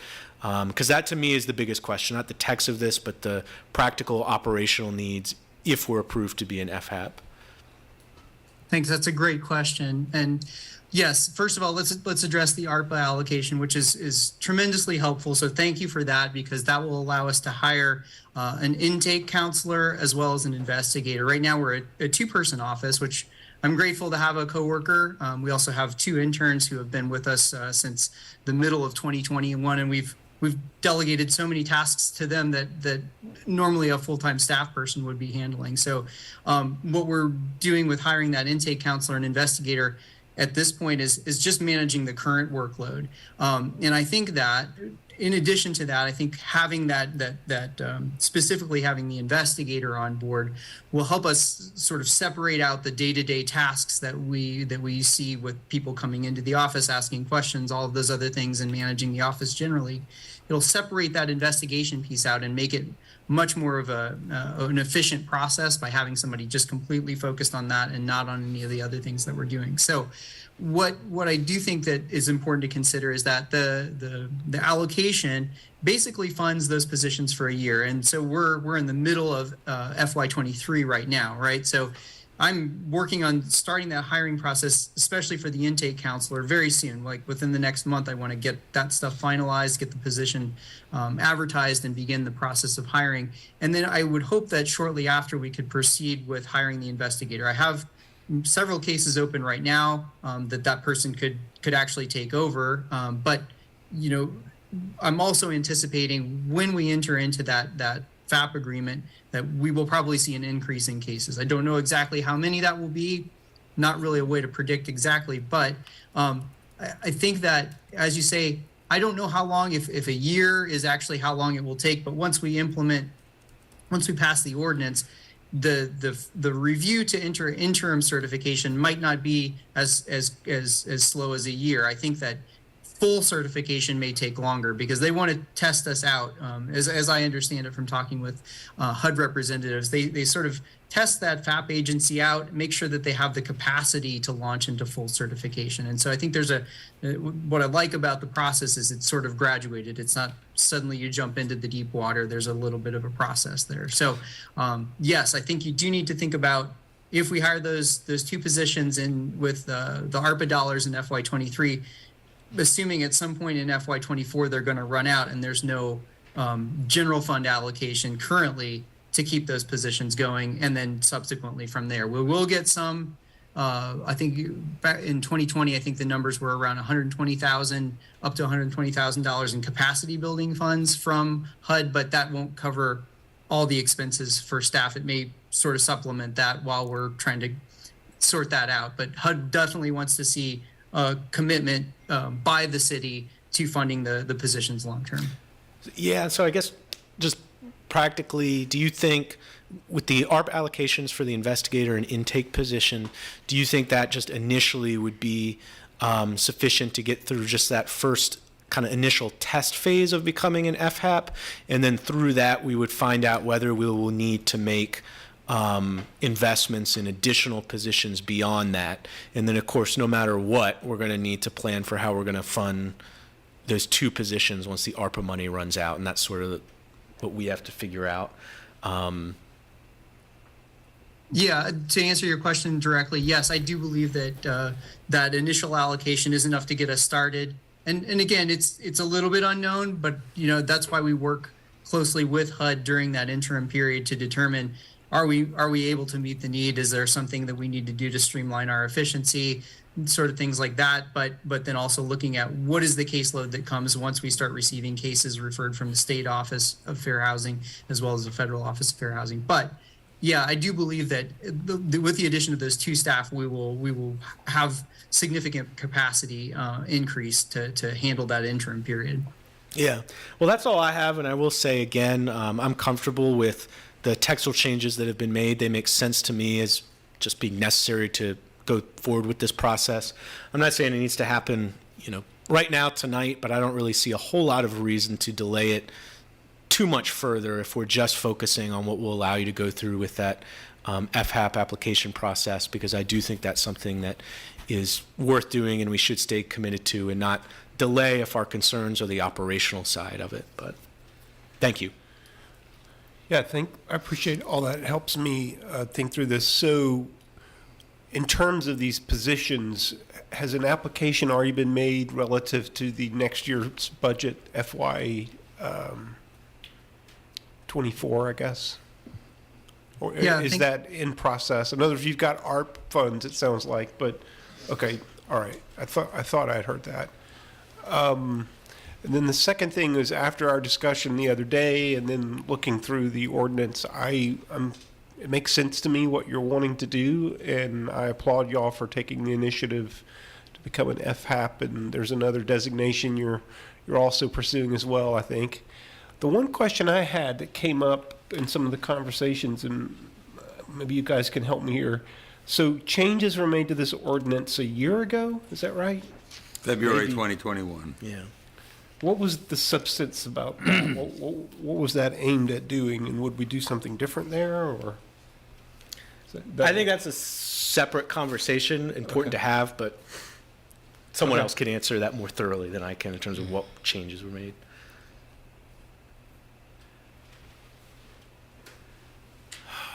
If you'd like, I can take a stab at giving you Yes, a little please. bit of that information. I'm trying to figure out how I would summarize it.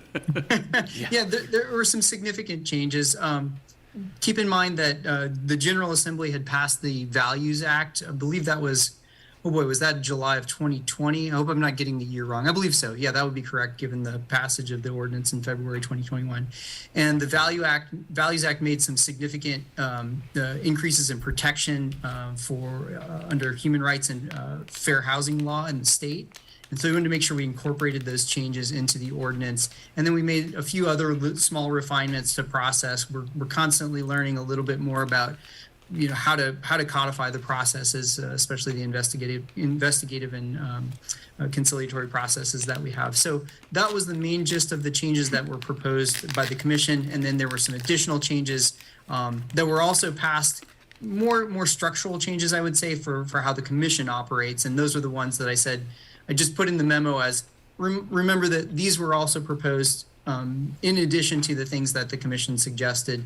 If you want to reconsider them, the commission did not, just to be clear, the commission did not propose going back to change any of those things, though at the time when those were passed, there was some discussion about, is this the best, are these the best changes for the future of the commission? So I just make sure you're aware that that discussion happened. Council also, I think, talked a little bit about, are we ready for these changes? In the end, they decided to pass them, but again, take a look at them. But that was what the basic summation of the changes that took place in February 2021.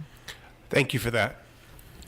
Councilor McGill, you were really involved with that 2021 change. Anything you want to add? I am happy with the stuff Todd's got in there right now. I think, you know, I think there is every reason to always make things living documents and seeing if changes are actually doing what we wanted them to be doing. If the changes are working or not working, or if they need more time, if they need tweaking. But I do think that's a further conversation at this time. I think it's good if we go ahead and pass this part, but be aware that we might want to be revisiting and looking at if these changes did what we wanted them to do.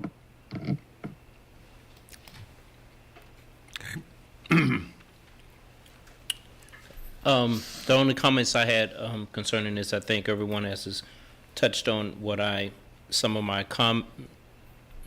primary comments, but I just want to note that as you're finalizing the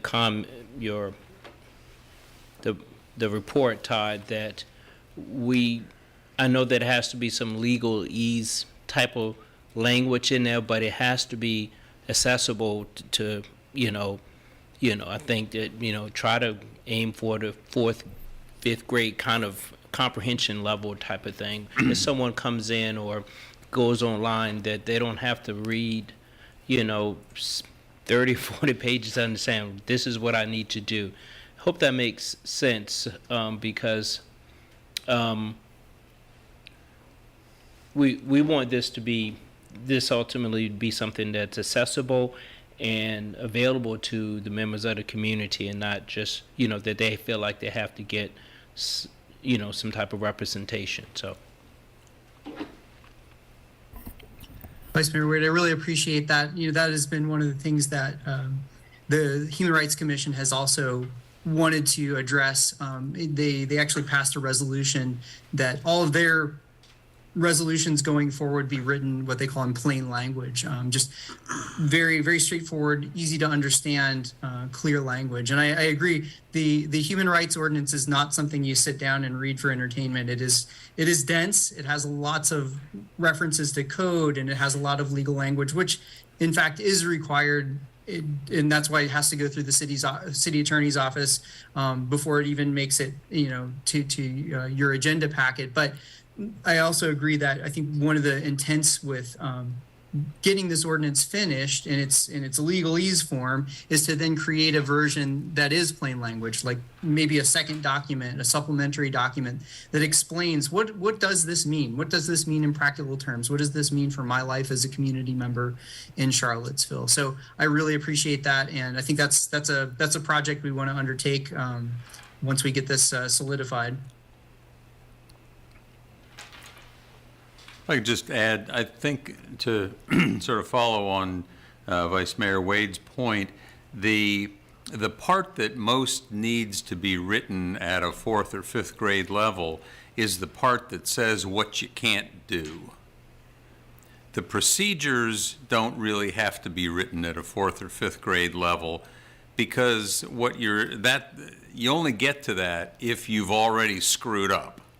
And at that point, you should, if you're a homeowner, if you're a renter, a landlord or something like that, or employer, you should probably be finding a lawyer anyway. But the part that really needs to be clear is the do's and don'ts. Let me say, one of the things that I know when I talked with you, Mr. Niemeyer, a couple days ago, we were talking about sort of what your timeline is for what needs to happen and when it needs to happen. One of the things that we need to confront is if we're going to have any changes to the makeup of the Human Rights Commission. If, for example, we're going to add more members, the logical time for us to be doing that is February 28th or thereabouts, because that's when all of the current terms expire. They're all set up to end on February 28th. And so that's a position that we're going to end up advertising, I guess, December probably. And we better figure out before we start advertising it, number one, are we advertising for more positions or are we not? Are we expanding? I mean, there's some discussion that we ought to expand the number of members, that having reduced it to 9 last year was reducing it too far, and that's a discussion that we ought to have. And again, if we're going to have it, we ought to have it in the next 30 days so that we can decide it and so that we can all move forward from there. I actually have very few issues. I should say, for the benefit of anybody else, I had about a 20-question list of things that I was asking you about last week, and we went through that, some of it in writing, some of it with comments from the city attorney, and I appreciated all of that. Some of them involve perhaps some things that we need to talk about just a little bit. And I will say here that I have a general feeling, after having been on council now for close to 3 years, that most of the time when we have made hasty decisions, when we have done something that we didn't fully vet, fully think through, fully edit, we've been dissatisfied with the results. And I'm not going to say that we've been perfect when we've had more time, but simply the times that we've kind of screwed things up have tended to be times when we just sort of push things through. And so I, as a general matter, particularly with an ordinance of this complexity, I mean, you gave us not only a 25-page ordinance, but probably 65 more pages of documentation.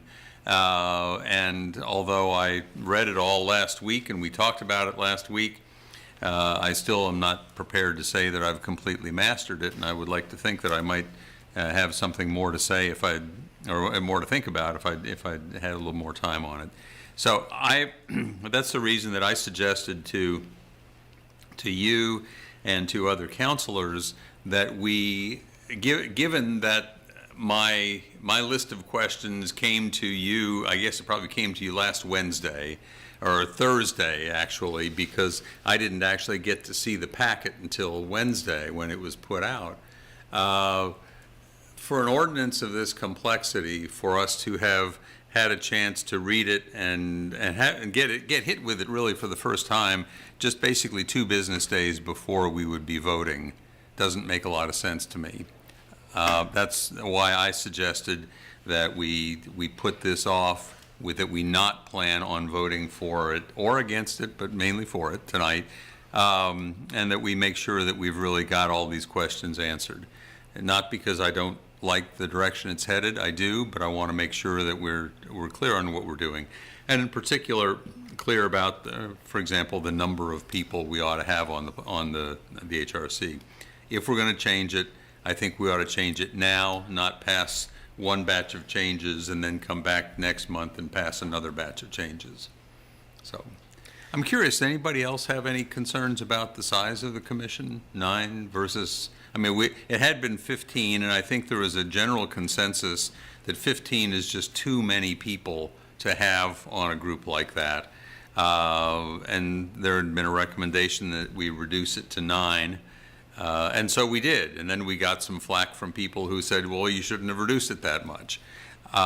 Curious whether other counselors have any sense of that, or for that matter, Mr. Niemeyer, whether you have a sense that the workload of the commission as it is now would be helped or hurt in some way by a change. Anybody have any thoughts? I guess I can start. I don't really have too strong opinions on the size of it. I think clearly 15 was too many, and kind of similar to our Housing Advisory Committee. We saw how if it just expands upward in size, it can kind of become non-functional because there's just too many people. To me, 9 seems generally like a good number for a board and commission, that it would be sufficient. I mean, it's an odd number.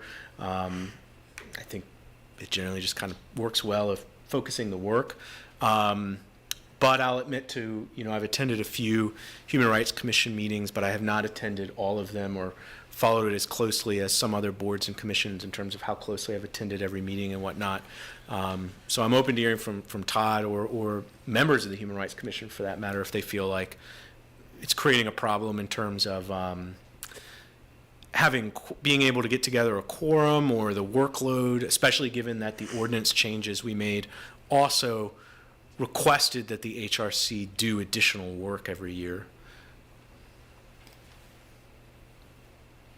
Yeah, I think that 9 seems to be about the sweet spot after talking with Todd and others, but I think that it's important that the onboarding process, that we need to let members know about the importance of attending as many meetings as possible, and if there's no need to meet, don't meet. If you just have one item, and it can be, because people time is very important. So, but I think that that's important. Working with nonprofits and being on boards and nonprofits for many years, I find that the onboarding process, as you recruiting, or we recruit, or whomever, that just let them know that these are the requirements. That's what I usually take when I do that coffee or that lunch with someone. It's like, these are the expectations. Can you fit it in your schedule, type of thing.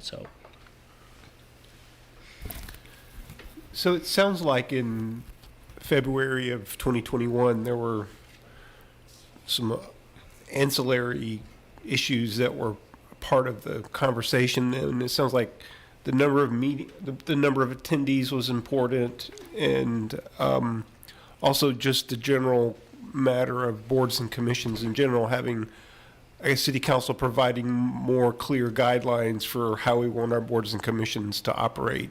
And I guess those sort of overlapped in that particular instance with respect to the HRC, sounds like.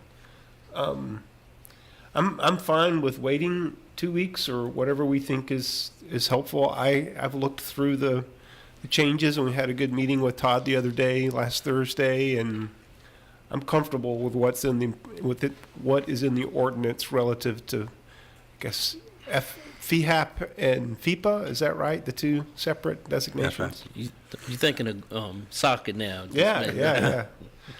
But yeah, it sounds like we're talking about waiting and reviewing this again in 2 weeks. Yeah, and I'm definitely comfortable it not being tonight and it just being a few weeks. Just don't want to have it be indefinitely put off. And let me say, if we had gotten a draft of this a week beforehand, or a week before we did, instead of just 2 business days, so that we had at least 6 or 7 business days, we could have got questions answered. We could have redrafted the provisions that seem a little odd, and that kind of thing. Anyway. Is there anything specific we'd like for Mr. Niemeyer to respond to in the meantime, or? Well, he and Lisa Robertson both responded to my 20-some questions, and I'd have to go back through them to see. I don't think I have a sense that they've all been completely resolved. Okay. Let me put it that way. What about I think the- we're close. What about the well, not larger, but the other issues about board size and whatever concerns were raised almost 2 I years think ago now? that needs to sit down with some of the members of the HRC. I think that's going to be a much larger conversation to figure out. Mayor Stirk, I know you're working on something with law school students. One of the things that was proposed, that was added to the ordinance in February, was to kind of start mirroring what the PCOB was doing and to start bringing forward some more alignment amongst boards by having operational procedures. And the operational procedures could get changed on a regular basis as things changed around versus changing the ordinance all the time. There was this idea of tasking the Human Rights Commission with a project to look at and to investigate as kind of a direction from council of what is this, what are you reporting back to us as a commission? And that's also a larger picture on all of our boards and commissions, is what are we tasking these various boards and commissions with advising council to? What are we asking them to bring to us? And so I think it might belong more in that too. I think that actually the HRC probably has in its ordinance, certainly does at the moment, it has in its ordinance a number of very specific directions of what we want, or what we said we wanted in February of 2021 to have happen. The question, I suppose, since some of those things have not happened, some of the reason why it hasn't happened is that nobody in the rest of government took it upon themselves, ourselves for that matter, for council, to pay attention to the fact that we were supposed to be drafting operating procedures. We didn't, at the time that this happened, we did not have our deputy city manager for equity and inclusion and so on. That's somebody who might be expected to be the administrative sort of liaison or home, so to speak, for it all. But she wasn't here. And so I think it just sort of dropped and nobody did anything with it. The question is that still a good project or a good goal to be expressing? And there was at least some thought in some of our discussions that I've had over the last week or so that maybe that was probably overly ambitious. I don't know. But that's a discussion that I think we ought to have too. Just to follow up on what Councilor McGill was saying, I have been talking with, or I started talking with, I really sort of set things in motion, and I haven't had much to do with it since, Professor Andy Block's clinic at the law school on giving assistance to local governments. And the task that they've got is to look at all of our boards and commissions and try to figure out what each board and commission needs in terms of, for example, is there a founding document? Is there some document that says someplace, this is what you're supposed to be doing? Here's how we want you to be doing it. It was surprising to me going through some of these things. Nobody could seem to find whatever it was that created some of these organizations. Couldn't find the initial resolution. They weren't creatures of ordinance particularly. And so the idea was to ask them to go through and find out what we've got, take an inventory, and also figure out, there's some basic things that every board and commission kind of ought to have, a basic set of bylaws, if you will, agreement on when the terms start, when they end. Some of the boards and commissions had decided on their own, in violation of state law, that if somebody was appointed to the board and commission, that their appointment would continue indefinitely until they were replaced. Well, that's not actually what the state statute contemplates. So there's some little things like that not out of any malice or evil will or anything. People have just gotten away from good practice. And so the purpose was to try to bring good practice to all our boards and commissions. As I say, the HRC actually has more guidance than just about any other organization we've got, just about any other board and commission, more guidance from the city council. The real question is that good guidance from the city council? And I guess, Mr. Niemeyer, I don't know whether you'll be having a meeting with the Human Rights Commission in the next couple of weeks before we come back here, but if you could get some sense, even just sort of taking a poll of them, are there things on that list, the things that we've asked you all to be doing, that the commission just says, why are they asking us to do that? That doesn't make any sense at all. I mean, we've heard from you. I don't know to what extent you've taken a poll of your members, but I think it would be very useful to get that feedback too. So, that having said all that, anybody else have anything else they want to say, or should we just basically table this until November 21st and take it back up then with whatever new drafts or anything else we may come up with? Does that make sense, folks? Mm-hmm. Yeah. Okay, so we'll table it, and Mr. Niemeyer, see you in 2 weeks. And I'm Thanks sure so we'll be much. talking in the meantime. Thank you. Sounds good. Have a good night. Take care. Night. Okay.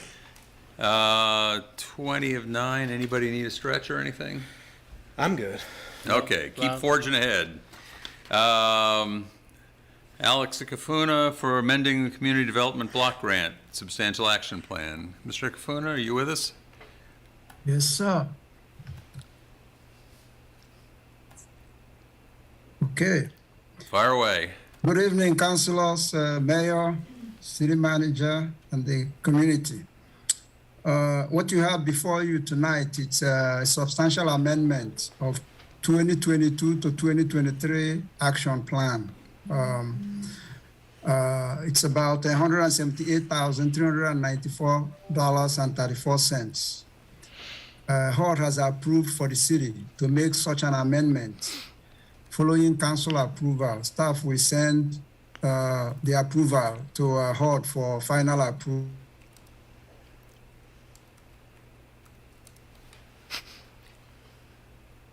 I think you froze up on us. Act of Piedmont for replacement of 30-year worn-out HVAC. And the second application was from the city's Department of Parks and Recreation. And the applications were reviewed and presented to the CDBG task force. They completed their review and made their recommendations. Their recommendation went to the Planning Commission, which was approved and recommended to City Council for final approval. The proposed projects were for housing. The Act of Piedmont, $6,739 for the replacement of 30-year-old HVAC at the Shamrock Group Home, and $171,655.34 for Parks and Recreation Department for the Pollocks Branch Trail Bridge at Jordan Park. The project will provide pedestrian and bicycle trail, ADA accessible bridge to connect Jordan Park to the developing Moss Creek Trail between Evans Street and 5th Street. The request meets several provisions in the City Council vision statement, the city's strategic plan, and recommendation in the 2021 comprehensive plan. Staff is recommending approval of this substantial action plan amendment. That concludes my presentation. I believe somebody from Parks and Recreation is here, Chris. Just in case the City Council has some technical question related to the Jordan Trail. Thank you. Councilors have any questions? Yes. I know in the past with CDBG, investments in physical infrastructure, pedestrian bike trail, a sidewalk, has created a ton of problems in terms of timeliness, which is one of the reasons we've been dinged from HUD. Is there any concern that money going to this bridge project would run up against any timeliness issues like the other kind of physical infrastructure we'd use CDBG money for? I think that's a good question because that was actually the reason why we had to redo the do the RFP to solicit a shovel-ready project. So we are hoping that the timeliness issue will not be a case in this particular project. And the only other question I have is, the priorities listed are affordable housing, workforce development, micro enterprise assistance, access to quality childcare, homeowner rehabilitation, and down payment assistance. I'm just not seeing how a pedestrian bridge aligns with any of those priorities.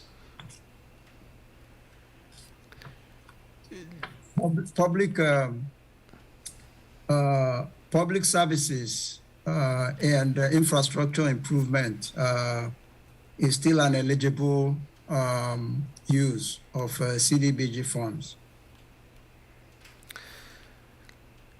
All right.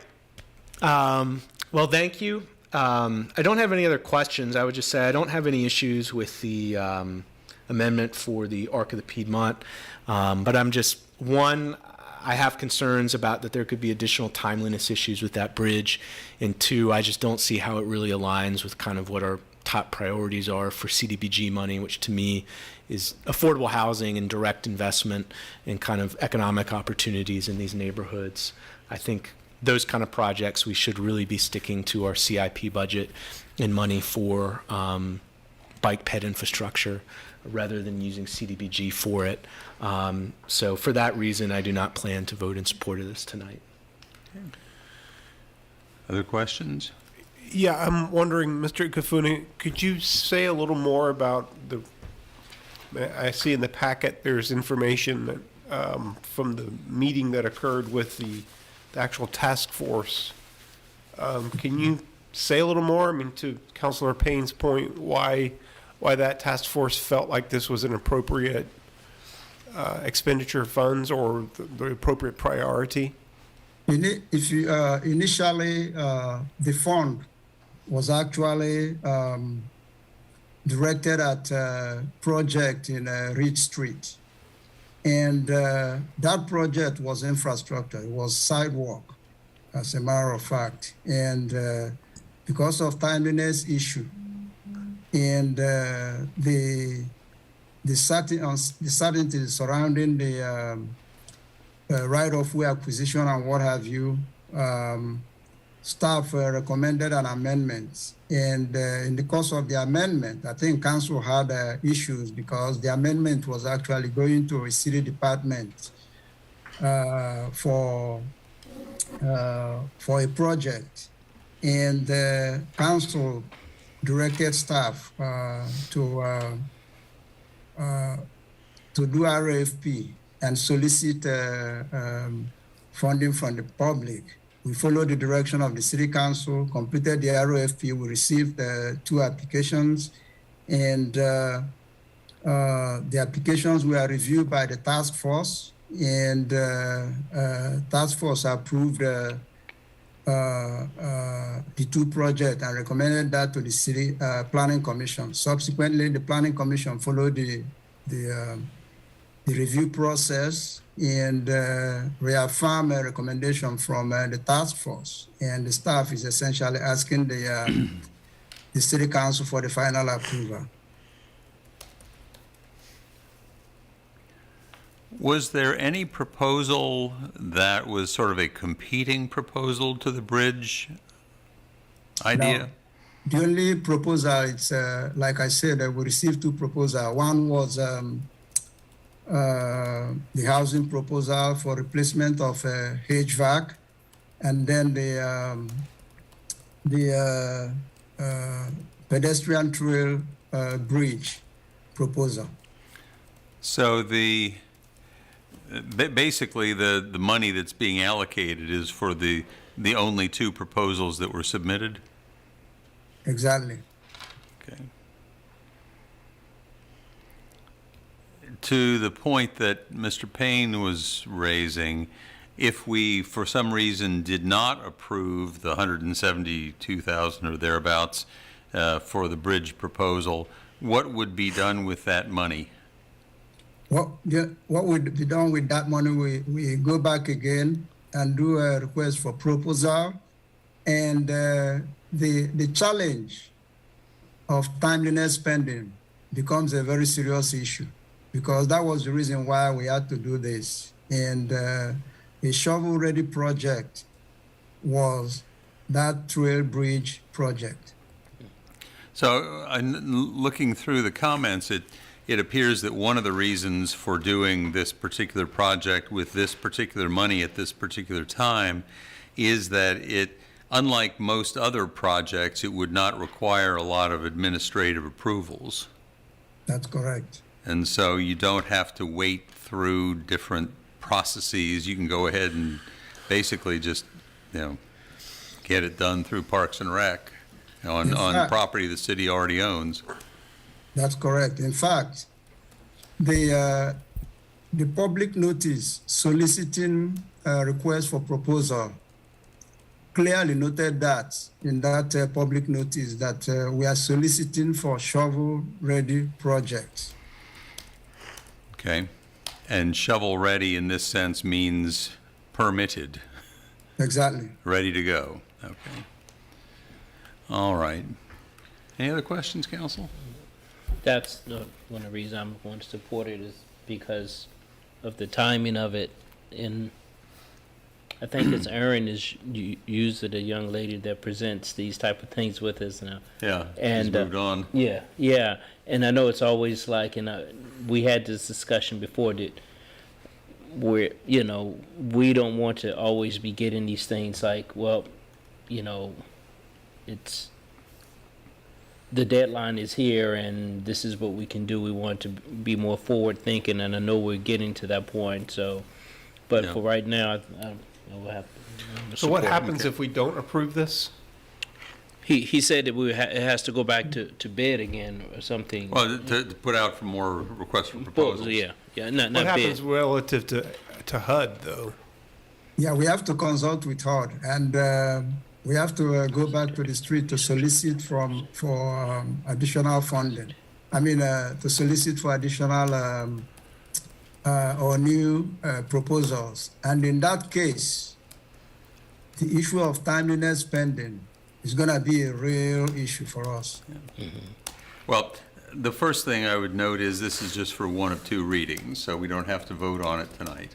The second is I would just say my questions should not be interpreted as meaning that I think it's a lousy idea, a lousy project, but it does get to the question of whether for CDBG money in particular which does have certain expectations in the community, should this money be spent in this way?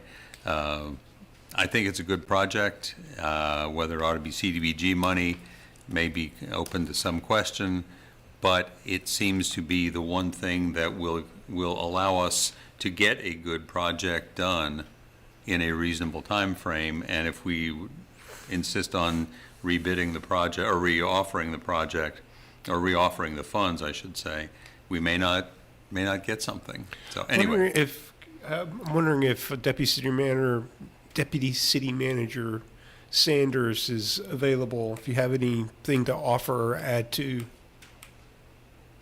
Sorry to put you on the spot. What I'd say to you all, just in your considerations, are remembering that we brought this item, these specific funds to you previously this year when the fire department made a larger request that had gone through the process and been selected for approval. And at that time, we were given the task of not using the funds for what also is an eligible expenditure under CDBG guidelines and put it back out for bid, put it out for RFP, I should say.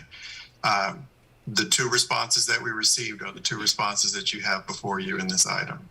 So we did that process. That actually took away time, counting against our timeliness ability with HUD. So at this moment, if we were not to approve this item, we would be further basically eliminating our ability to use the time available to us, therefore putting us back into a crunch.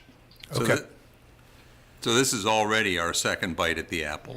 That is correct. Exactly. Okay, that's very helpful. Thank you. Okay. So we pass it on to the next Yeah, so it requires 2 readings? 2 readings. Okay. Do we want to have it on the consent agenda, or do we want to talk about it some more? I plan to vote for it, given what I just heard, so. I do too, so. Counselor McGill, what's your thinking? This is the second round that's gone through here. I appreciate Councilor Payne's stance. But I do feel like it's kind of, again, at this, if we try to send this out for a third one, we don't know if we'll get a proposal that fits. We don't know if it'll be timely, and I know staff is working on a revamped way of doing CDBG. It just takes time. And so I plan on voting for it. So passing it on consent agenda, are you still? No, I mean, I'm fine with it on the consent agenda. My vote, is really be more, I would acknowledge more a protest vote, because I acknowledge where we are in this process. I do. But I continue to have a big question about how it is that our process continues to get us to the point where we have no other options. And it's not going to what's traditionally considered CDBG priorities. I would guess, and I've had conversations, that there were a lot of organizations that were interested in CDBG money. I don't know why it is they didn't apply. Maybe I'm wrong, and the issue is, all the paperwork that you would need to comply with HUD, and that kind of keeps them away anyway. But Okay. So passed and put it on the consent agenda. Thank you all. Thank you, Councilor. Next, considering a critical slope waiver in Carlton Avenue, et cetera, project. Mr. Alfali? I'm getting muted here. There. Hopefully everyone can hear me. It'd be helpful if you spoke up. Is that better? A little bit? I'll get closer, even though I feel like I'm loitering over y'all with my giant head. Mayor, City Council, tonight you'll be voting on a resolution granting a critical slope waiver for proposed development off Carlton Avenue and Garden Street, referred to as Belmont Condos. Belmont Carlton Holdings, LLC, the owner, has submitted a critical slope waiver application prior to submitting a final site plan for a proposed mixed-use development on 6 acres of land with multiple parcels of tax map 57. All the parcel numbers can be found in the city action memo and also the attached resolution. The proposed by right development includes 130 residential units, 8,750 square feet of commercial space, new private streets, the reconfiguration of Holly Street, new city streets, a connection to Spruce Street, and open spaces. The application also includes 5% of the residential units will be affordable. This comes out to 7 units, but it should be noted that nothing in the application materials indicates a level of affordability, time frame, or enforcement mechanism. To construct a mixed-use development as presented in the application materials, the developer will need to disturb 86.4% of the critical slopes on site. Of that 86.4%, 65.3% requires a waiver from City Council. The remaining percentage are exempt from the critical slope requirements under 341120B7C. On October 11th, 2022, the Planning Commission held a hybrid virtual in-person meeting related to this proposal. Although it was not a public hearing, 7 members of the public spoke during matters to be presented by the public. They were concerned that a site plan had not been fully developed prior to submitting a critical slope waiver application, the negative impacts to the surrounding neighborhood, the positive and negative impacts the proposed street connection to Spruce Street could have, stormwater discharge, environmental concerns, and traffic concerns were all items brought up by the public.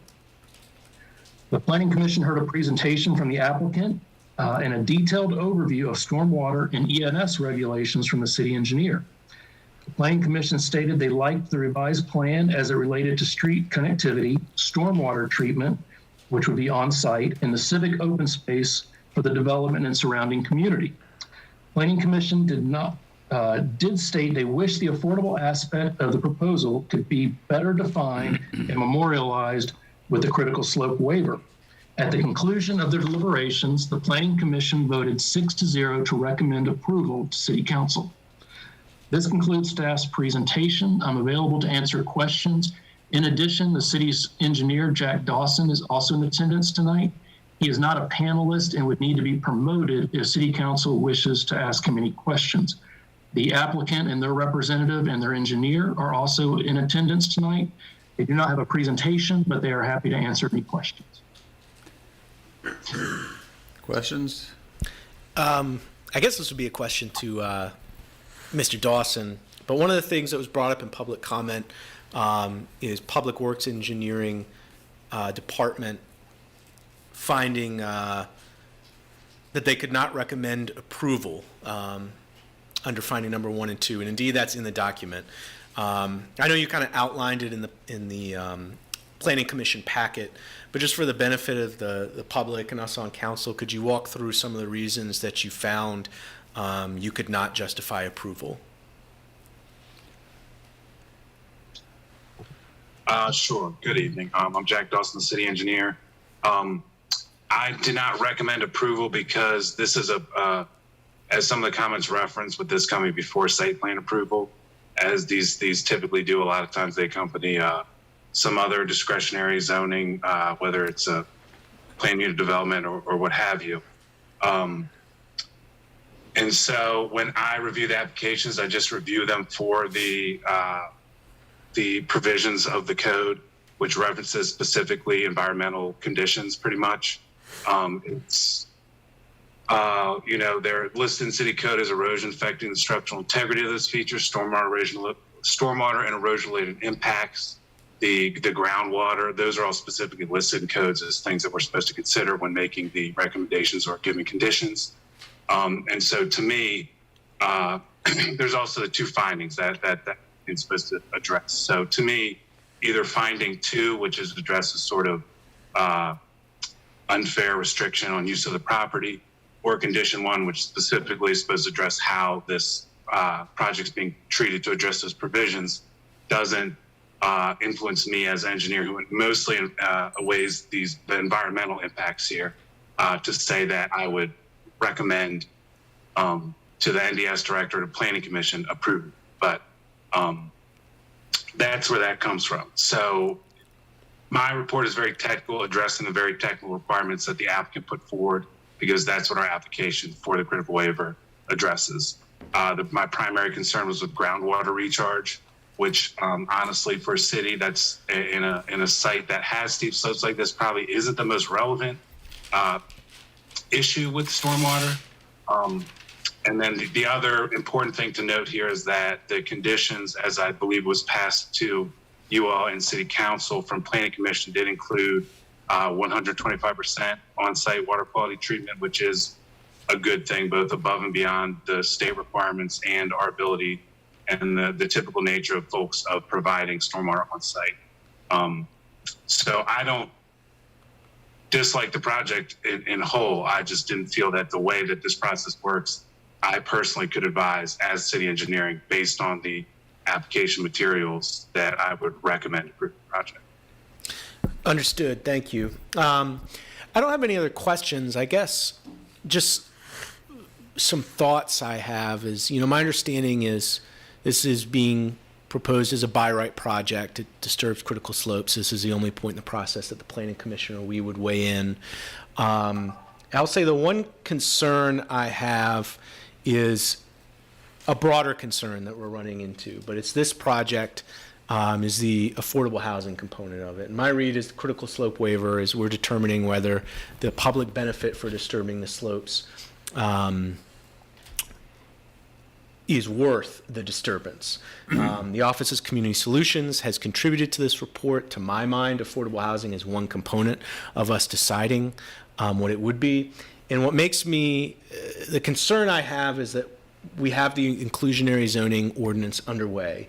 And so what they're proposing is 7 units at 80% AMI for 10 years, whereas under our inclusionary zoning ordinance, that would be 13 units at 60% AMI for, I believe, 99 years.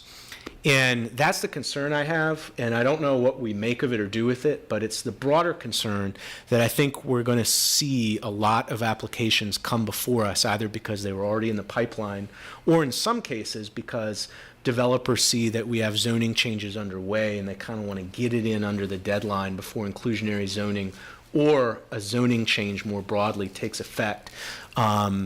And I'm just not sure how we're going to deal with that, because we could kind of say, well, it's coming, but that could easily be a year, or worst case scenario, even longer than that.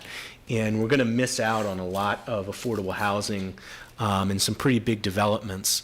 And this would seem to be one of them. Again, in terms of number of units, about half what we would get in the AMI level and length of affordability, dramatically different. And that's what's making me wonder if, I'm at a point where I feel like the public benefit outweighs the real cost of disturbing this level of critical slopes on that site.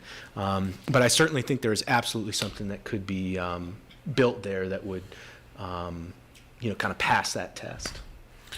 Yeah, if I could just piggyback off that. So stepping back just a second, Mr. Dawson, so your assessment, your analysis is basically, you're making it on the basis of what's been submitted to you, not on the basis of a future site plan that might alleviate those concerns, right? Am I understanding your sort of position? Yes. Okay. So I think that, I guess my point is that, putting on the hat of the applicant, I know that there's a set of codes and rules and standards and regulations that they're going to have to meet at some level before they could get a site plan approved. So the point that people have been making, which I can appreciate, that the city engineers ruled on 2 findings that they didn't pass muster, that's at this point in the process. Assuming we get through this point in the process,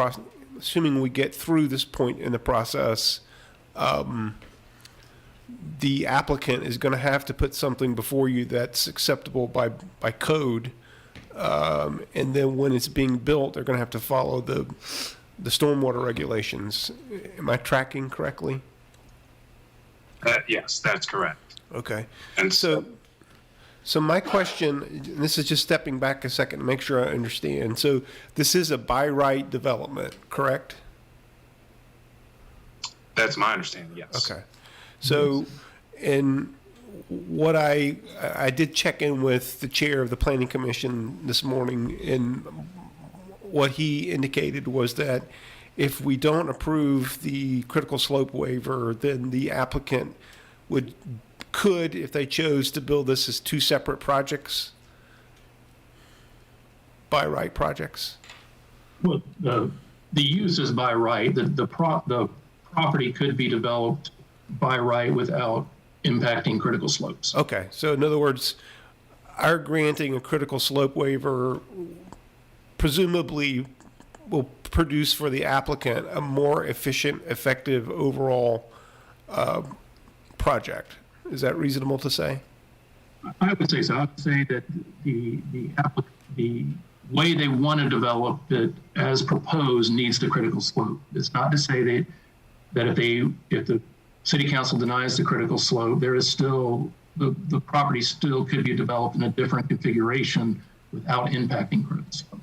But would likely have fewer units or something like that? Could. The parameters could be different. You would probably not have a connection to Spruce. It'd probably be more of an internal development. Okay.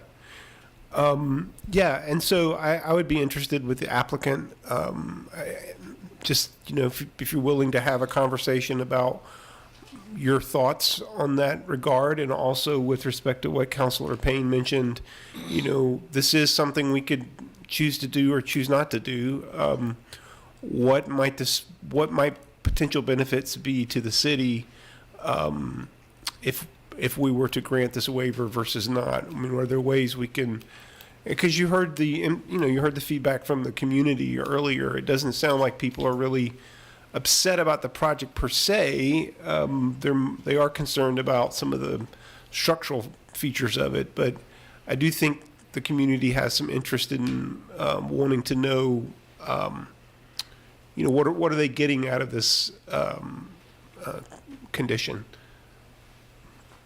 Could I interpose one thing? I had, during the meeting, I emailed to a number of folks, including James Freeze, NDS director, basically saying we're hearing that this project was being opposed by the engineering department, and I couldn't find the report. I was trying to get it online, and for whatever reason, I wasn't able to download it. And Mr. Freeze responded, "Note, the comment from engineering is not a recommendation of denial." Sure, that's right.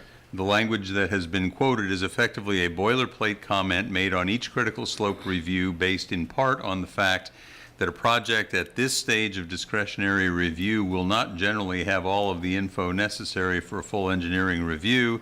Jack is available in the meeting tonight if you have questions. His recommendation goes on to provide the conditions he recommends placing on approval of the waiver.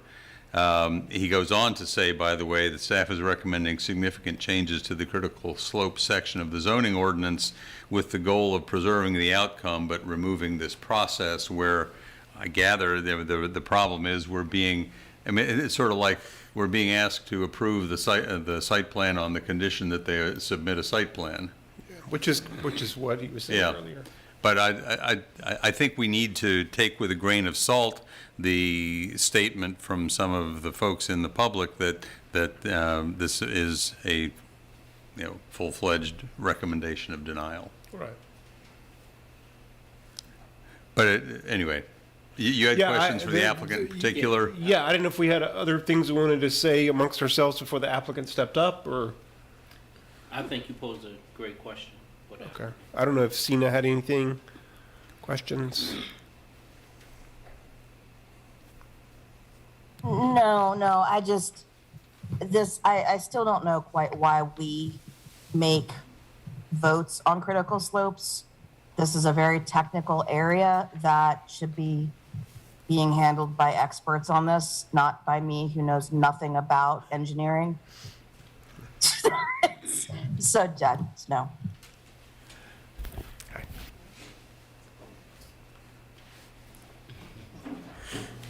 Talk to us. Good evening, Answer City Mr. Council Dingston's questions. and Mayor. My name's Ashley Davies. I'm with Riverbend Development, and tonight I am joined by Scott Collins, our engineer, and he is happy to delve into the technical side of our application. But I just wanted to make clear a couple of points, because everything that you all are bringing up in this forum and everything that the public brought up as well, they're all great points, and that's exactly why the director of NDS is telling us that they want to fully revamp this process. I've been through many critical slopes waivers in both the city and the county, and I think for every single city critical slopes waiver, it's been this exact same situation. It's like a catch-22 for all of us. And the great news is we have excellent stormwater regulations through the state. We have very capable staff members that review our site plans along the way. And from the applicant side, we don't have any choice but to go ahead. We're following the process that's outlined by the city in terms of we've submitted a site plan that's been reviewed by the city. Now we're in the critical slopes waiver process, and then we will continue on with the site plan process. But there is no way to go ahead and get your final site plan approved in advance of a critical slopes waiver. So that's kind of where we are this evening, but also in terms of our process and our work with the community, we have owned this property for about 15 years, And over the course of that time, we have worked through just about every permutation on how to design the property. I've had many meetings with neighbors over the years looking at a variety of very dense and tall developments, and then some that are more scaled back. And we've gotten so many comments along the way. And what you have before you tonight is really what we think is an optimal combination of providing a lot of new housing that's close to the downtown mall. It's 130 new units, a variety of unit types. We've got apartments, townhouses, 2-over-1s. We've got a really great connected street network. We've got an amazing community space right in the middle. It's about a ½ acre that's open as a civic amenity to the public. And we're also, as a by right project, we are putting forth affordable housing, which is very unusual. I don't know of other by right projects that are, making that assertion. And we very much believe in affordable housing. We work on affordable housing projects all around the city and provide affordable housing in the county as well. So that's something that's important to us. We have in that process, and you'll see in the staff report, there have been some issues in how do we codify that affordable housing, because it's not something that's typically offered with a by right project. And so I think that's been a little bit of our issue, but we're very happy to include that in the project, but we don't think that that's the only community benefit. We think that if you look at the overall project, it offers many community benefits, and those are all in addition to just looking at the very technical elements of the stormwater and the critical slopes and the environment that's there, which is, primarily what's under consideration with the critical slopes waiver. So if you look at the existing conditions, and I don't know how many of you have been on that site, but it's very... I went out there today. It is a mess. It's a mess. Yeah. It's, That's a kind of technical term. an industrial wasteland that was... at some point in time, the critical slopes that you do see on site are man-made for when they kind of created those pad sites for some of those existing industrial uses. It is mainly impervious. There's a lot of invasives. And so really, if you look at our engineer's plan for the site, it's highly unusual. I don't think this was really highlighted enough that for an urban project, what most people do is just go ahead and buy nutrient credits in a nutrient bank. So they don't have to deal with stormwater quality within the city of Charlottesville at all. They're handling quantity, but not quality. And I think a really unique aspect of this project is that we're not buying any nutrient credits. We're fully handling the water quality on site, not only to 100% of that, but like we said, 125%. So even going above and beyond that. So, the stormwater that's flowing through the site right now is a huge problem. It's capturing the water from the northern half of that whole neighborhood, and it's a real mess right now. So this is, one of the cases that actually being able to engineer this site and add the features that Mr. Collins has put in the design, we're actually creating a better situation than exists today. And I don't know if you wanted to add any other technical elements, but we're more than happy to continue talking with the city if there are elements of the affordability. We did, in between the Planning Commission and City Council, really try to work with staff to figure out what was a way that we could create an actual document or agreement to, more solidify that commitment from us. And it was determined that there was no direct agreement that we could create with the city. So, but, if there are questions or ideas or, more information that you want on that, but I hope that gives you a good overview of what we've tried to accomplish here. I did have a couple of questions, if that's okay. Great. I'm just asking this because I'm trying to map out the possibilities. So if, for instance, we were to say no to the critical slopes waiver, y'all could still build something there. It just would be more of a hodgepodge or something. Exactly. So actually, there's an example of that. Our previous site plan, the one just before this, we did a previous review trying to do just that. It was a by right development that did not impact the critical slopes. So you ended up with a couple of, I guess, larger apartment buildings around the site because, as you know, in Charlottesville, any property that's left that's undeveloped, there's a reason. There are challenges that we face, but we also have, you know, these goals and desires to provide housing and commercial opportunities in our community. So I think it boils down to a couple of things. You know, do we want to create new housing in Charlottesville, and how do we want to do it? So yes, we've looked at other layouts that did kind of just barely stay off the critical slopes, but they totally ignore, we got so much pushback from both the neighborhood, from city councilors at the time, from staff, like people did not like that design at all. And what we've worked through now, I think, you know, it's great urban form. It follows the comprehensive plan in that the building forms themselves are slightly smaller, so they fit in with kind of what you're going to see throughout the neighborhood. It's a nice blend into what exists all around it.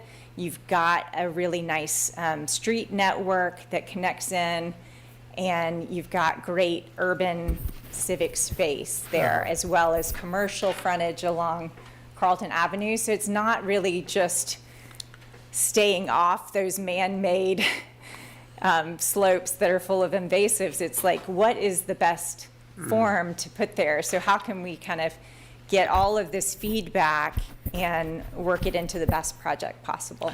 And just, sorry to interject, but so that previous project that didn't disturb the critical slopes, that had more units and had less impervious surfaces, correct? Or was that the one that Same number of units. So the more units was the one that required the SUP? Correct. Okay, thank you. Sorry to interject. No, it's okay. Would this, if you had to guess, Michael, would this sort of be like an MIR type density we're talking about here? I mean, I think in either case, yeah. I mean, in other words, if we're trying to put it into the new world of the new comp plan, I mean, what would you say? Actually, is that sort of that? Did you say MIR? Yeah, Sorry. medium intensity. Be about 20 units per acre, 22 units per acre. Yeah, it's right at the 21 Okay. DUA is what you can do Okay. for this district. Yeah, I'm just trying to think in terms of the comp plan. I had another question. This is a silly one. I was there looking, this big ravine almost on the backside full of kudzu. Where does that water go to? Someone mentioned a box culvert under the, yeah? Under the railroad tracks. And then is it undergrounded there to the river, or?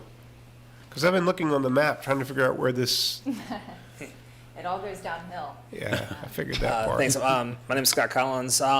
The drainage goes underneath railroad tracks, goes underneath the coal tower property that was just developed. okay, yeah. And then it gets into a storm sewer system at that point. Got it. And then flows down ultimately to Ravenna. So. Got it. Okay, thank you. Absolutely. So,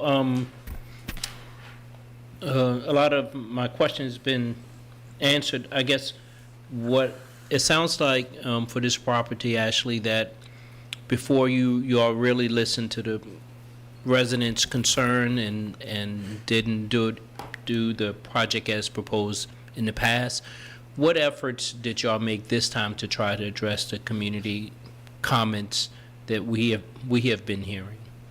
Sure. So, like I said, some of the design is addressing previous comments, and then as we were preparing to submit the initial site plan, I did have in-person meetings with many of the adjacent community members. We did also did a Zoom meeting with the whole neighborhood association, but definitely had in-person meetings with folks that were living all around the sites. The people that you heard from tonight, we walked the area, and a lot of what we have been focused on, knowing that the design does require, there is you do have to raise the site somewhat just because of the nature of the sewer flow. So the engineering from the homes does require that the grade come up a little bit. So what we were really looking at is kind of twofold. How do we have a really great landscaping plan? Like, what are the ways that we can mitigate the impact, knowing that this development is going to occur? It's going to have some grade change. So you've got both the walls that need to go in, but also the landscaping. So we talked about, how do we really buffer with the type of landscaping that's going to be what those neighbors want to look at for the next couple of decades, and really kind of soften through that. But we also were able, through our most recent design, to pull that grade differential down. It was actually much higher in the site plan that they have seen that went into the city. So I think there's a little bit of a feedback loop that will catch up with our next site plan submission, because in the initial site plan submission, those grades were higher, the walls were higher. They looked a little bit, more scary from that perspective. So our engineering team was able to pull that down significantly. So the walls are both shorter and we don't need as many of them. And in the cases where they might need to be slightly taller in certain areas, we've been sure to step them down and do a bunch of landscaping to make sure that that's really buffered. So that was one of the concerns. Of course, the primary concerns we have received, at least I have, is the waiver, but some of the other comments that you all received was concerning the wall. Yes. Is there anything that you heard that I haven't addressed yet? No. I mean, Okay. you certainly, would hear a lot more in those kind of one-on-one or the Zoom meetings than we probably would. We just hear, at least what I found, the major things type. So, okay. Thank you. Sure. Just curious, one of the folks had complained specifically that there were no negotiations with the neighbors about the conditions of the critical slope waiver. So conditions that go on a critical slope waiver, those are put on by Mr. Dawson and the city. So we are not able to negotiate those conditions with the city or anyone else. The work we've done with the community has been around our design features within the site plan and what we can actually impact. So I'm not sure how we would negotiate those conditions since we don't have control over them. Okay. So the letter that I've got here, or the report from NDS, has listed 6 separate conditions, and I don't see, and maybe I'm just not looking in the right place, trying to see whether the conditions that are in that report show up in the conditions, show up in the resolution. I see. Okay, yeah, there are 6 conditions. Those 6 conditions in our draft resolution are the same conditions that were recommended by the Planning Commission, which were the same as were recommended by NDS. Is that right? I think specifically by Mr. Dawson, so yes. Yeah.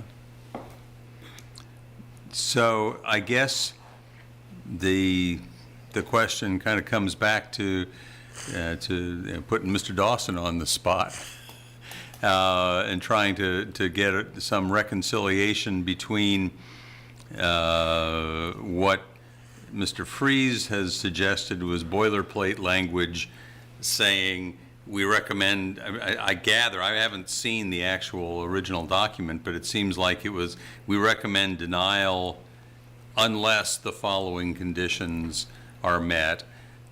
Or is it, we recommend denial, but if you really have to go ahead with it, please impose these 6 conditions?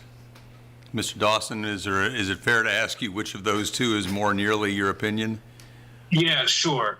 To be clear, I'm not recommending denial of the project. I, as essentially an environmental engineer at this point, can't recommend approval of the project. I have no way to weigh density against the displacement of environmental features. So if it's obviously well within your judgment, Planning Commission forwarded it to you for approval, to approve it, I wouldn't say, man, that was a horrible mistake because of the following reasons. I wouldn't describe it as boilerplate either, what I produced or what my division produced. But so I did not recommend denial. I just, from the perspective essentially of weighing the environmental considerations, I couldn't recommend approving just on the environmental benefits. That being said, on-site water quality treatment is good. Treating more than what's required on-site is good. So I wouldn't have any qualms with council approving this. I wouldn't say, man, what a loss for the environment or anything like that. Absent a more rigorous process, I'm not even sure if honestly if you're supposed to be evaluating the benefit of the density and low-income housing against that's not within my purview, honestly. Sure. So I'm specifically coming from that. I'm not recommending that you deny. And the conditions, are to serve protecting the intent of the stability of the slopes. And as Councilor Pinkston said, we enforce state code on all the projects. Of course, we enforce that on all the projects, whether they require a critical slope waiver or not.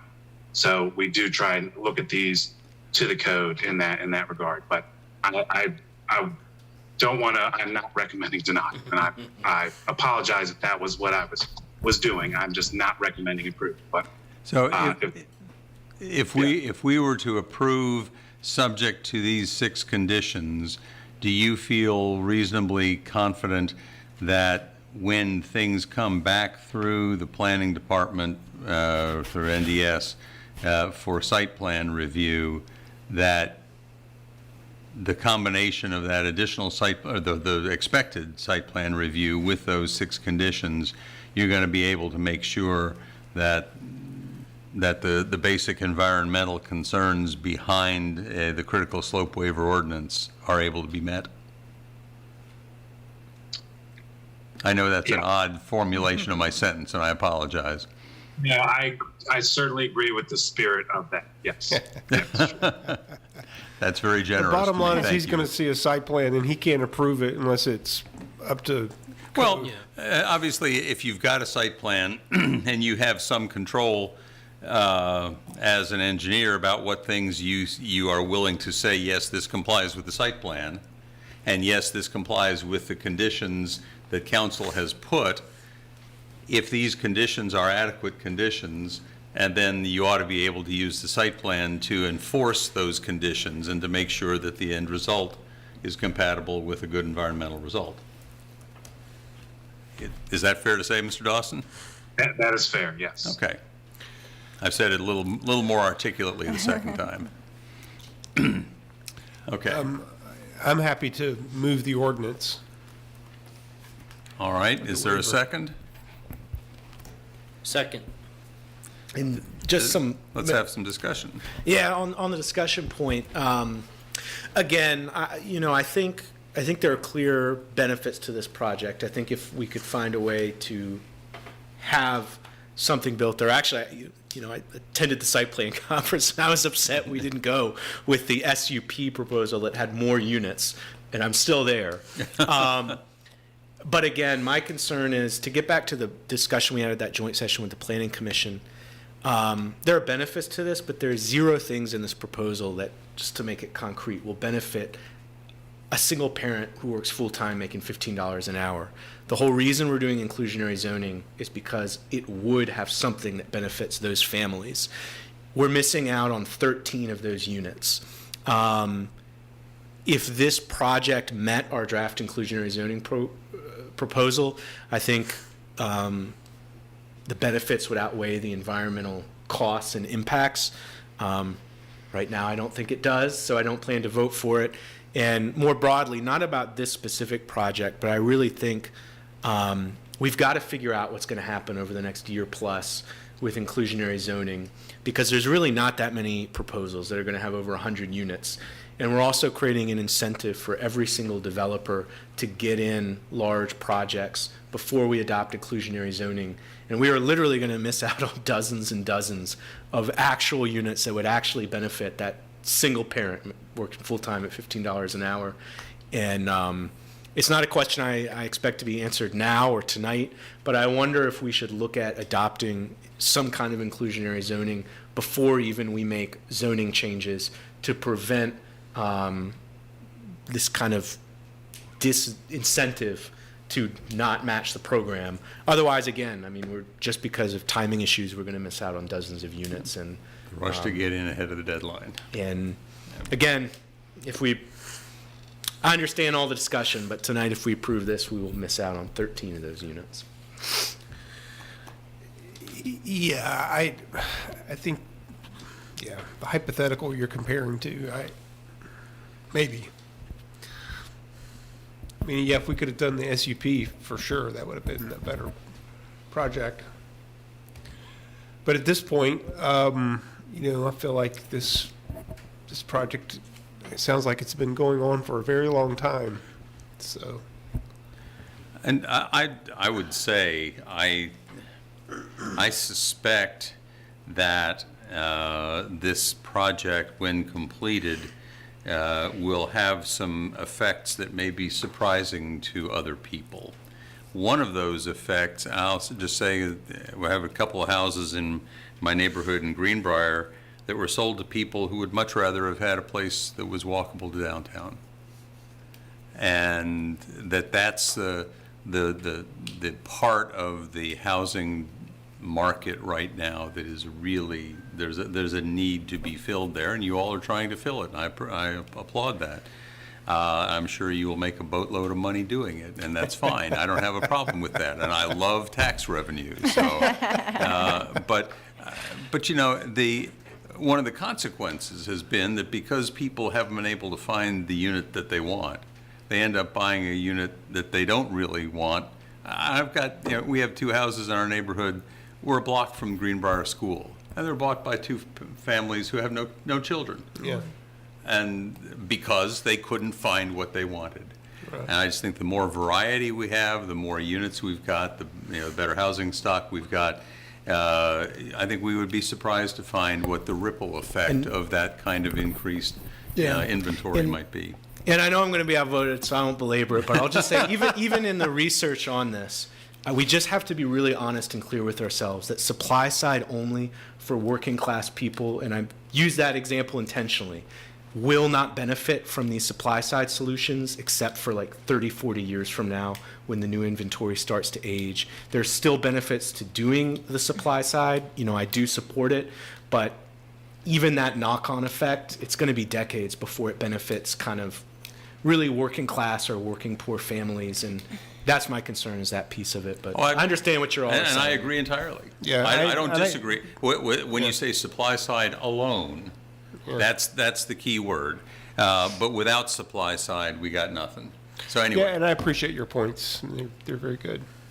So are we ready for a vote? So the resolution that's being moved is granting a critical slope waiver for residential development referred to as Belmont condominiums. With the 6 conditions. Yep. Okay, and it's been seconded. Okay, I forget. Ms. McGill, did you have any comments? Have I been ignoring you? I apologize. No, do we have to do public, are we doing public comment on this? It's not a one? public hearing. Okay. And we Just had double public checking. comment anyway, but it's not a public hearing. And I also just want to double check, we are voting on a critical slope waiver, Yes, correct? it's one of one reading. Yes. Okay. Ms. Thomas, you want to call the vote? Counselor McGill? With the 6 recommendations from the city engineer and the planning commission, all of which know more about critical slopes than I do, I am voting yes. Counselor Payne? No. Counselor Pinkston? Yes. Mayor Snook? Yes. Vice Mayor Wade? Yes. Okay, the motion passes 4-1. Thank you. Okay, special use permit for 1113 Fifth Street Southwest. Mr. Alfley again. Yes, Mayor, City Council. I actually don't think I introduced myself last time, so I will just for the record this time. Matt Alfley, City Planner, Neighborhood Development Services. Tonight, you will be voting on a resolution granting a special use permit for an automated car wash at 1113 Fifth Street Southwest. Green Clean Albemarle LLC, the contract purchaser, represented by William Mullen Law Firm, has applied for a special use permit pursuant to code 34796 and 34358. The subject property is identified as tax map and parcel 21B004400 and is owned by Patriot Bank. The subject property has street frontage on Harris Road and Fifth Street Southwest. The proposed car wash will have a main building fronting on Fifth Street Southwest with parking, pay station, vacuum, a dumpster, and ingress-egress from Harris Road. Off-site improvements include pedestrian markings across the entrance to Willoughby Square Shopping Center. The subject property is zoned highway mixed-use corridor with an entrance corridor overlay. On October 11th, the Planning Commission held a hybrid, virtual, and in-person public hearing with City Council. During the public hearing, 2 members of the public spoke, and they had concerns related to noise, safety at the intersection of Fifth Street Southwest and Harris Road, impacts of the car wash on the value of surrounding residential properties, and the overall aesthetics of the development. The Planning Commission and City Council had a long conversation relating to the project and the public good threshold for SUPs in general. There was a long conversation on if car washes would benefit the city's residents at this location and if it was the best use for the site. For the most part, Planning Commission felt any noise generated from the vacuum compressors could be mitigated with conditions. Although traffic is a major concern for the intersection, the Planning Commission and the city's traffic engineer believe the car wash would not create an undue burden on the intersection or create any additional traffic that would not be produced by right development. Safety was a concern, and a condition was proposed that would update traffic markings if warranted by the traffic engineer. Planning Commission voted 4-2 to recommend approval to City Council with the conditions found in the attached resolution. During the applicant's presentation at the public hearing, they stated they were looking to move the vacuum compressors, I'm using compressor and producer interchangeably, but it's the vacuum producer, to the center of the site and enclose them to reduce noise. This new configuration is shown as attachment B in your materials tonight and is compatible with staff's recommendations in the attached resolution. This concludes staff's presentation. I'm available to answer questions, and the applicant is also present and can answer questions, and they have a short presentation. Okay. Anybody have any questions for Mr. Alfley? No. Ms. Long, are Yes. you here to? I have a question. Okay. Since this is an SUP, that means it's not by right. What is the allowable uses currently in this area? So this, I won't go through all of them, but things like gas station, that could also have vacuums is by right. Restaurant is by right. Tires, car sales is by right. Tire refurbishing is also by right. There are, just to name a couple other things, you have amphitheater up to 300 persons is by right. Of course, house of worship, bank, financial institution, which is already there. Health clinic up to 2,000 square feet, and is also by right. Private club is by right. A lot of car-centric uses are by right in the highway corridor. Okay. Thank you.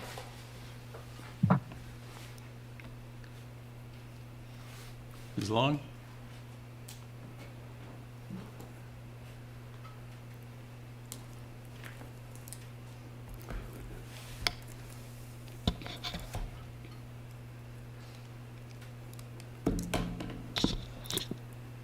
Thank you, Mr. Mayor. I'm Valerie Long with the law firm of Williams Mullen. We're representing the applicant, Green Clean Express Wash. Joining me tonight is Craig Van Bremen, who is a local resident, who is the real estate developer for the company he works for. We also have two representatives from our project team participating virtually with Kimley Horn. We have a civil engineer for the site as well as a noise engineer. I do have some slides I'd be happy to show. I believe Mr. Delahunt has those. I know three of you were at the public hearing, Mr. Wade and Ms. McGill. I know you were not. I don't know if you've seen the video or not. Many of the slides are very similar to what you've seen already. I will just say I'm happy to cover those. I know my time is limited and I don't want to be repetitive, but I do want to address quickly the issues that were the primary focus of the public hearing, and those are the potential concerns of impacts related to noise, lighting, and traffic.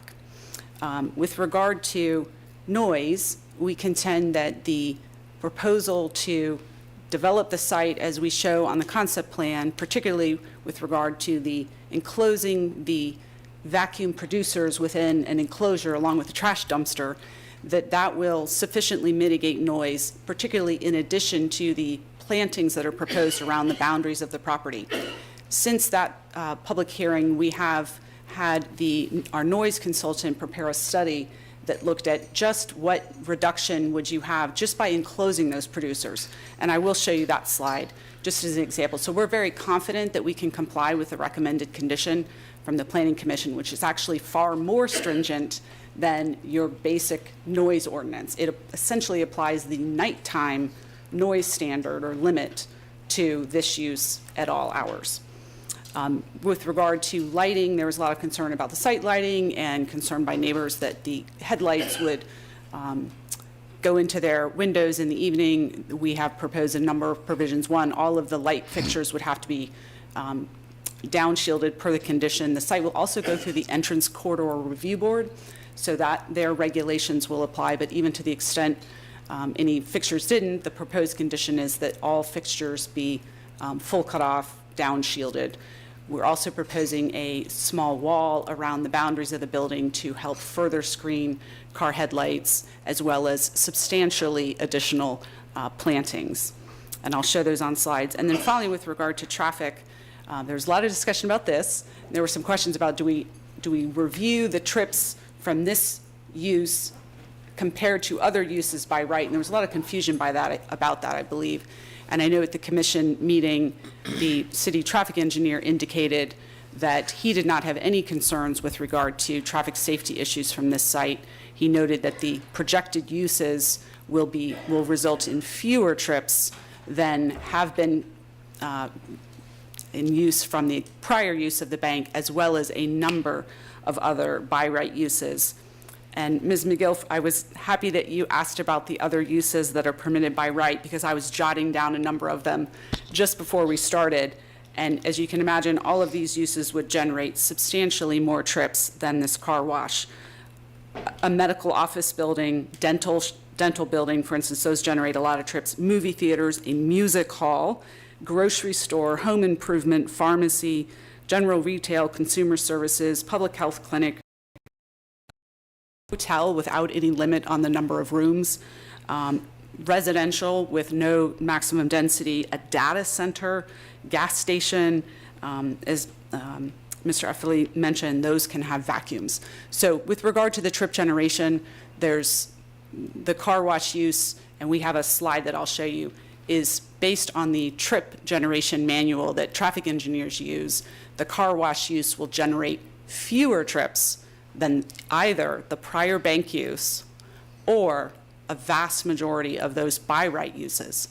You all may recall at the commission meeting, the example cited several times was a Bodo's restaurant. And I have a slide I'll show you that the Bodo's or a similar restaurant of that size would generate 20% more trips during the peak hour than would the car wash. So based on all of that information, and there's no articulated particular element about this use that would create a particular traffic impact or safety issue compared to any other use. So we think we've mitigated all those concerns. We're certainly happy to answer any questions And if I could ask Mr. Delahunt to scroll to the next slide. The highway zoning, as Mr. Offaly mentioned, it's the highway corridor. It's to facilitate development of a commercial nature, more auto-oriented. I don't think there's any dispute that the use is consistent there. Next slide. The recently adopted comprehensive plan designates the area for urban mixed-use corridor. Specifically for this reason, it's obviously on a primary commercial corridor. It describes that use as higher intensity mixed-use development arranged along corridors between employment, commercial, and civic hubs of the city. We think that's a very appropriate designation. I will note there was a comment in the Planning Commission meeting about, well, this use doesn't really comply with our new comprehensive plan because it's a one-story building, and this designation calls for between 5 and 8 stories. I will note that is the recommendation for stories up to 5 feet or up to 8 stories at key intersections. So it's not a minimum, and the highway zoning district does not have a minimum number of stories. Next slide, please. I'm going to go through these very quickly if I can, just images of the existing site. I ask you to keep these images in mind when you compare them to our proposed renderings that show substantial improvement in the visual aesthetics of this currently dormant vacant site that is, I would say, a significant eyesore, not generating any vitality of any kind for the city. Next slide. You can see the practical dearth of all landscaping, and that which is there is obviously not well maintained or attractive. I think it would be better to just take that down. Next slide, please. And likewise, it's pretty bare, it's pretty awful. Old zoning, certainly before your regulations were improved. I would note a new bank could move into this building tomorrow and do nothing more than perhaps put up a new sign. I would contend that would not be to the city's benefit. Next slide, please. Similarly, by the way, you could have another use. Medical office building could go in there, a restaurant, lots of things could go in that building without any changes, things that would not trigger a site plan. This is our conceptual plan. Next slide, please. And showing that important element, this is a voluntary addition. We know there's a big issue with pedestrian safety in this area right now, so we're proposing a voluntary sidewalk in that location to improve that pedestrian safety. Next slide, please. This is the location where the vacuum producers would be located, right with the trash dumpster. We moved them away from the Harris Road and the neighbors to reduce the noise levels. Next slide. We're also proposing a so-called S3 level of screening. That's the highest level of screening in the city zoning ordinance along the Harris Road boundary. Next slide. That's just showing overhead renderings. I'm going to ask to go through these quickly if I can. Just wanted to highlight that crosswalk. This is, and you all know this area. You can tell where these images are to try and, again, highlight the improvement in landscaping, reduction in impervious area, substantially more visually pleasing. This is the view from Harris Road. That's the plantings in front of where the vehicles would be located. Next slide. This shows the sidewalk. Again, the plantings and looking at the building. Next slide. The sort of what we have now versus what this site could look like in terms of visual aesthetics. It would take what is an eyesore and turn it into a more vibrant use that is appropriately screened with plantings, appropriate modern stormwater and other site plan provisions in place, would be far better for the community than the current vacant use. Next slide. That's where the noise producing vacuum producers, would be located there. Next slide. This is a study. I'm happy to come back to this. These are images from the noise study that was conducted by the engineers since the Planning Commission meeting.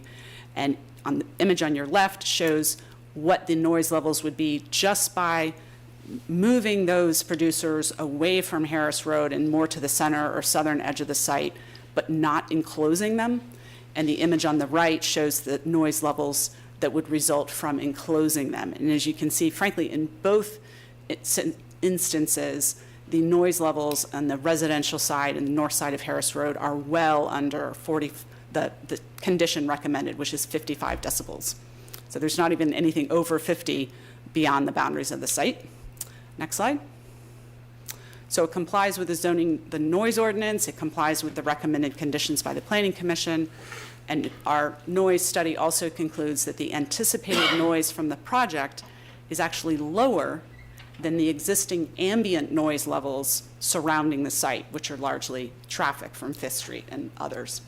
Next slide. One other change, I mentioned this at the last meeting, but just for clarification, there's a small wall that was there. Next slide. You'll see that we're proposing to extend that and raise it. That will help both with further noise mitigation as well as screening the vehicle headlights. Next slide. And that shows how that would look from a different vantage point. Next slide, please. This is the trip generation study that Kemley Horn's traffic engineers prepared. As you can see there at the top, the prior use, which is a by right use of the bank, generates on average 81 trips during the peak hour period, which is actually 2 hours. And then next slide, you'll see by comparison, the proposed car wash use is 78 trips during the peak hour, so it's slightly less than the drive-in bank. And then you can go to the next slide and you'll, sorry, those are the other uses. The engineers specifically, after hearing the discussions about the Bodo's as an example, that would count as a fast food restaurant. If it had a drive-through window, the numbers are slightly different than if it doesn't, but even a Bodo's without a drive-through window will generate 94 trips during the peak hour period compared to 78 for the car wash, which is a 20% difference between the two. I can't help but notice that in and out ought to equal one another, and they don't. What's going on? I don't know. I will ask if one of our engineers from Kemley Horn can address that question. It doesn't matter. Okay. Well, it's not a bad question. It makes sense. Are you storing up people inside the facility? I don't know. Anyway. Good question. I'll find out because I should know that anyway, but thank you. Next slide. I think that's just about it. Yeah, that's it. If I may make one other point, there were also some comments and questions at the last meeting about sort of the standard of review. Why do we have a special use permit requirement for this use? What's our finding? Do we assume it's bad unless we show there's something special about this use, or do we assume it might be okay unless we show something otherwise? Your ordinance states that it's a special use permit. In fact, I will read to you from your ordinance. It says there are certain uses and developments that by their nature require an additional regulation beyond the general requirements applicable to a particular zoning district to protect the welfare, safety, and convenience of the public. They may be permitted within a particular zoning district pursuant to an SUP. So I always describe it as those are uses that might be okay in this location, in this zoning district, but they might not be, and it requires a case-by-case analysis of all of the different factors. We think based on the ability to mitigate the concerns for noise, lighting, and traffic, and any other uses, or excuse me, any other impacts, that this proposal satisfies that test. And in addition, even though I would contend there is no requirement that it provide a so-called special benefit to the community, I would say it nevertheless does provide a number of benefits. Probably the easiest is which is the new sidewalk that is proposed in that location, given the particular concerns for pedestrian safety. It provides a convenient service to residents and businesses to wash their vehicles in a convenient location, right off of an urban corridor. It's very convenient. It will allow people like me driving through the corridor to just pull right off, get my car washed, and head downtown instead of having to drive through neighborhood streets, for example, that would create more impacts. Of course, there is a car wash about 200 yards away. More than one of them. I'm sorry. There's already at least one car wash about 200 yards away. At the Tiger Fuel at Fifth Street Station? That's the one I'm thinking of. You may know of another one. But I anyway. think there's another in there. It's not as close, but it's in there. There may well be. This one, as you know, there's always a market for those. It's a competitive business. It will certainly, that I will say as one who drives Fifth Street twice a day, that gas station is extremely hard to get in and out of because you have to then try to figure out how to make a U-turn to get going back up to downtown. Anyway. So anyway, this will provide many benefits. It has environmental benefits, the recapture of 80% of the water, far better for all of us to wash our vehicles at a commercial car wash than in our private driveways where the water and the detergent runs off without any mitigation. It also involves redevelopment of a vacant parcel in a key location along a city corridor. Again, that parcel's dormant, it's really an eyesore. It's not generating much tax revenue, and it could certainly generate substantially more. Yes, there's not really any trips from that vacant building right now, which is a good thing, but that comes at the expense of looking at that building and having it look vacant. There'll be less impervious surface with the car wash. And I talked about the fact that all of the other uses that could go in there, which I would contend create far more impacts on the neighbors and the residential areas in the community than would this use, particularly with regard to traffic and potentially noise as well. Can I ask you a question about your before and after picture? Sure. It looks like in your after picture, I don't know whether this is something you intend to have it show, but it looks like the utilities have been undergrounded. I think that is right. Well, I should say, I don't believe the renderings are necessarily intended to show absolutely everything. 'Cause if you look at these pictures here, you can see there's a rather large and prominent power pole right on the corner there, and it is not visible in your after picture, or frankly, any of the other drawings that have been done about that. I didn't know if there was in fact going to be something undergrounded there or what. Thank you. I appreciate you pointing that out. I don't believe that is part of the proposal. I would ask Ryan Perkins with Kemley Horn, the civil engineer, unless you have any comments. Something like that, that's the service of the building, Yeah. so we're at the mercy of the power. Yeah. That's the main feed coming into the building. So if they're overhead, the Dominion engineers will design the power to the site. Well, I mean, I know from our own dealings with Dominion is if you want to underground something and they don't want to underground it, they're going to charge you $500,000. Yeah. That's one of the reasons I was curious, what was going on there. Okay. I have nothing else. All right. Thank you. Sina, do you have something? You just suddenly popped up there. I said, okay. Other questions, other counselors? No question. Well, let me say, I want to talk a little bit about some of my comments at the Planning Commission meeting, and I still kind of feel like for us to grant a special use permit, it sort of feels like we ought to be, like there ought to be some particular benefit to us. And I'll say, as my oldest son got his first job at a car wash. I know that car washes provide jobs for people, and that's fine. And I don't know what but then I look at both the definition of what is supposed to go into the special use permit determination, and one of the conditions or one of the methods of voting on something like this or understanding it is to compare it to the district as a whole, and the district that it's located in, the Highway Corridor District, says for a commercial in nature that is more auto-oriented than the mixed-use and neighborhood commercial corridors. Development in these areas has traditionally been auto-driven, and the regulations established by this section continue that trend. So that's what we have said we intend for that area. And I have to say that it's to a certain extent inconsistent with what I would like to think we would have for an entrance corridor, which would be a somewhat higher standard. But that's not what we've actually written in the zoning ordinance. Well, and my understanding in the future comprehensive plan update is that corridor would be mixed use in a way that is not as auto-centric. At least that was my understanding. Yeah, I don't know about that, and I don't know that I can really base a decision on what might happen a year from now.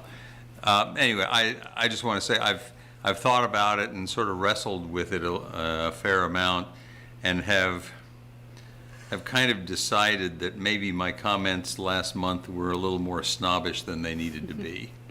I still frankly don't think it's a particularly good use. But I also think that the ordinance, as we've got it written right now, pushes me in the other direction. I'll reiterate, the comments I had at the Planning Commission meeting. I know, we got the horror stories of the other by right uses, which were meant to scare us into thinking we have no other option. But I think it's interesting that all of them sound better than a car wash. I mean, I think a restaurant, a doctor's office, some other use that's actually a place where you would go to and live rather than just driving your car through it. But I guess I would say, let's be honest. This is a national corporate chain. They plug this into some formula they probably have because there's multiple car washes on the corridor. Probably shows you'll make money on it. I'm sure they will make money on it. But there's nothing in our special use permit process that requires us to approve it, just because it meets some minimum standard. And I don't think this aligns with our future comprehensive plan. It's basically kind of setting out Fifth Street to be centered around basically drive-through auto-centric businesses. And we're going to be encouraging that pattern of development, which beyond even just the number of car trips, I think isn't aligned with kind of our future plans for that Fifth Street corridor, including our smart scale applications and the plans we have for more pedestrian residential focused development there. I also think it's remarkable that one of the uses could be housing. And we're going to be using our discretion to say it will definitely be car wash rather than any potential for housing. And it's true that might not happen with by right uses, but when I look through them, every by right use seems, there are a lot that could be better than this. There's some that would kind of be, maybe you could say they're kind of as uninspiring for us, but there's none that are worse. And so for that reason, I'm still in the same place I was at the Planning Commission meeting of, I don't think this really aligns with zoning best practices to be using our discretion with an SUP to approve. I would note that the Highway Corridor District designation recites, this district provides for intense commercial development with very limited residential use.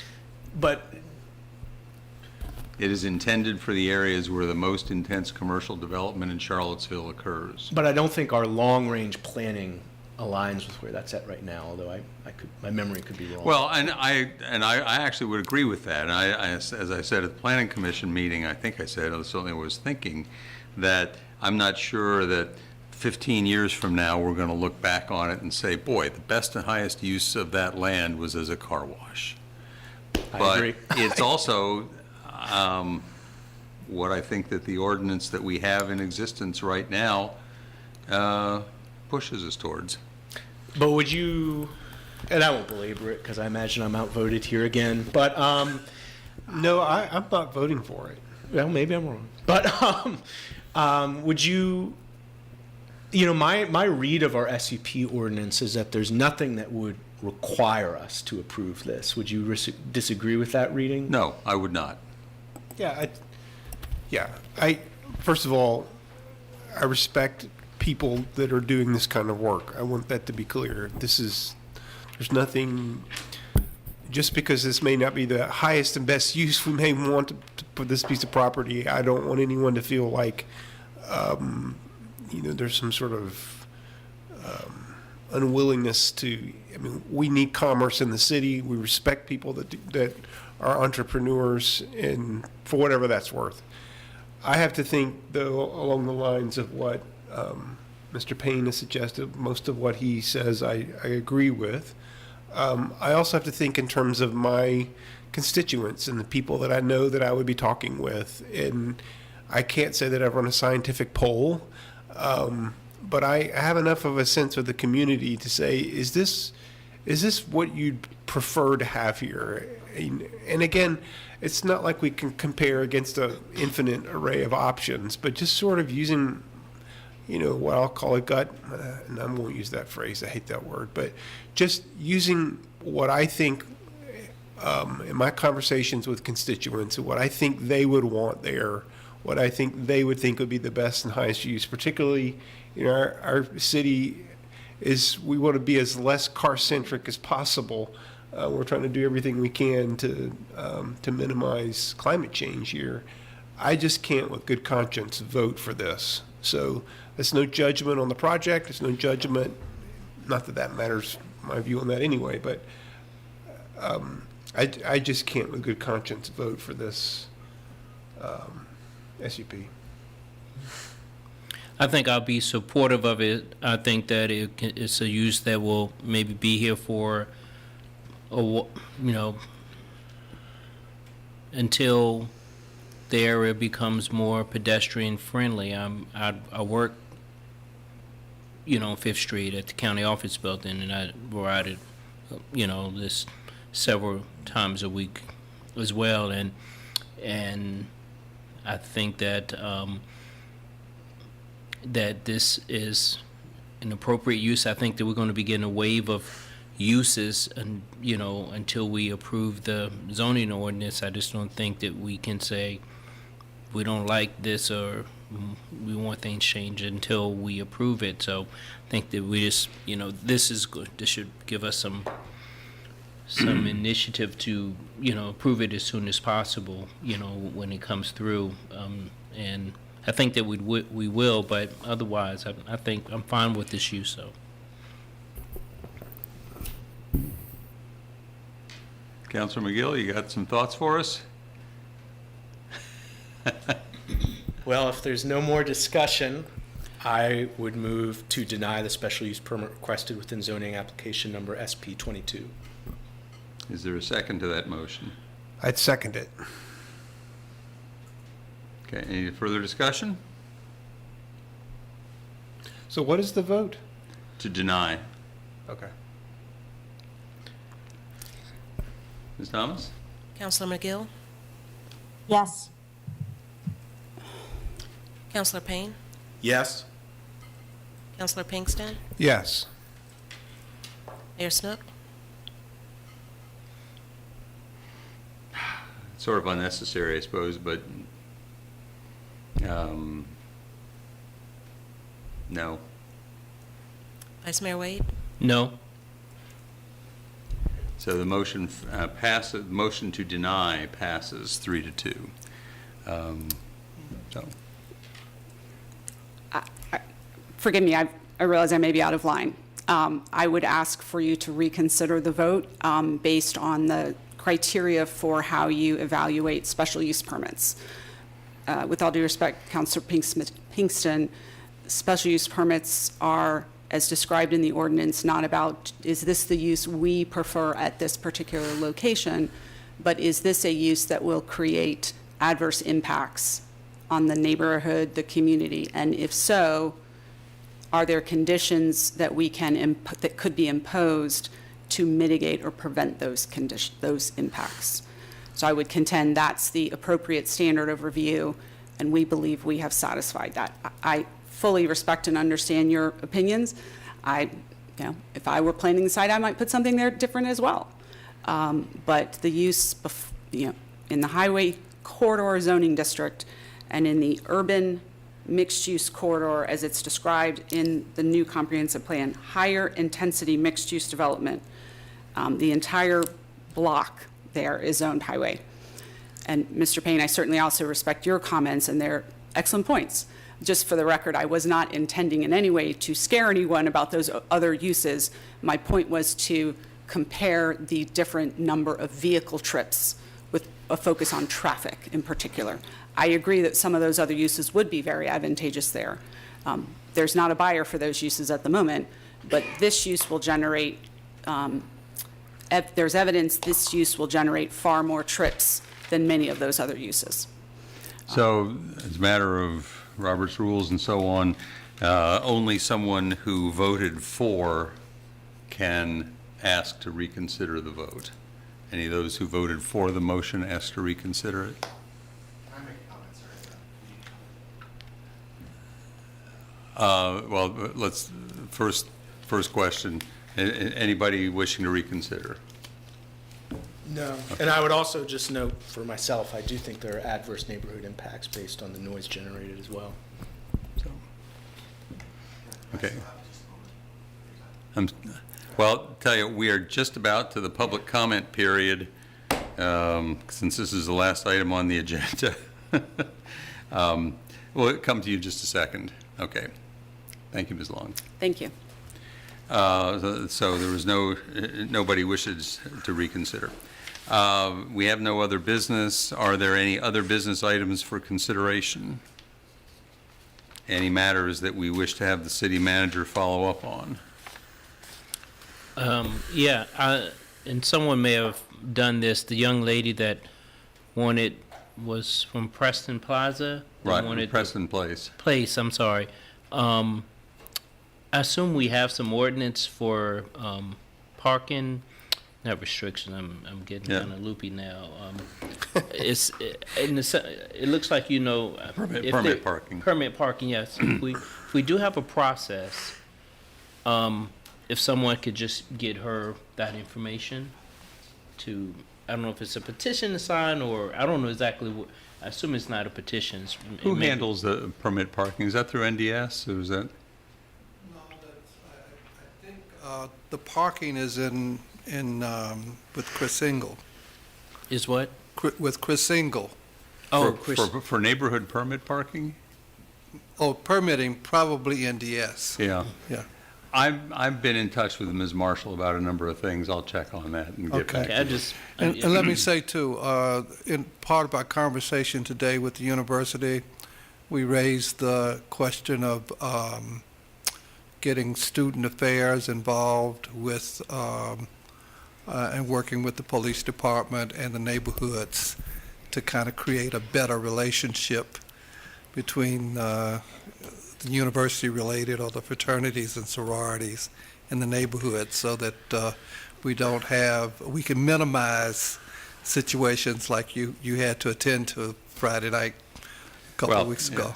And I will say that one of the things that I found most discouraging was the attitude of the parents of the students who were staying there. The parents were saying, why do these folks care?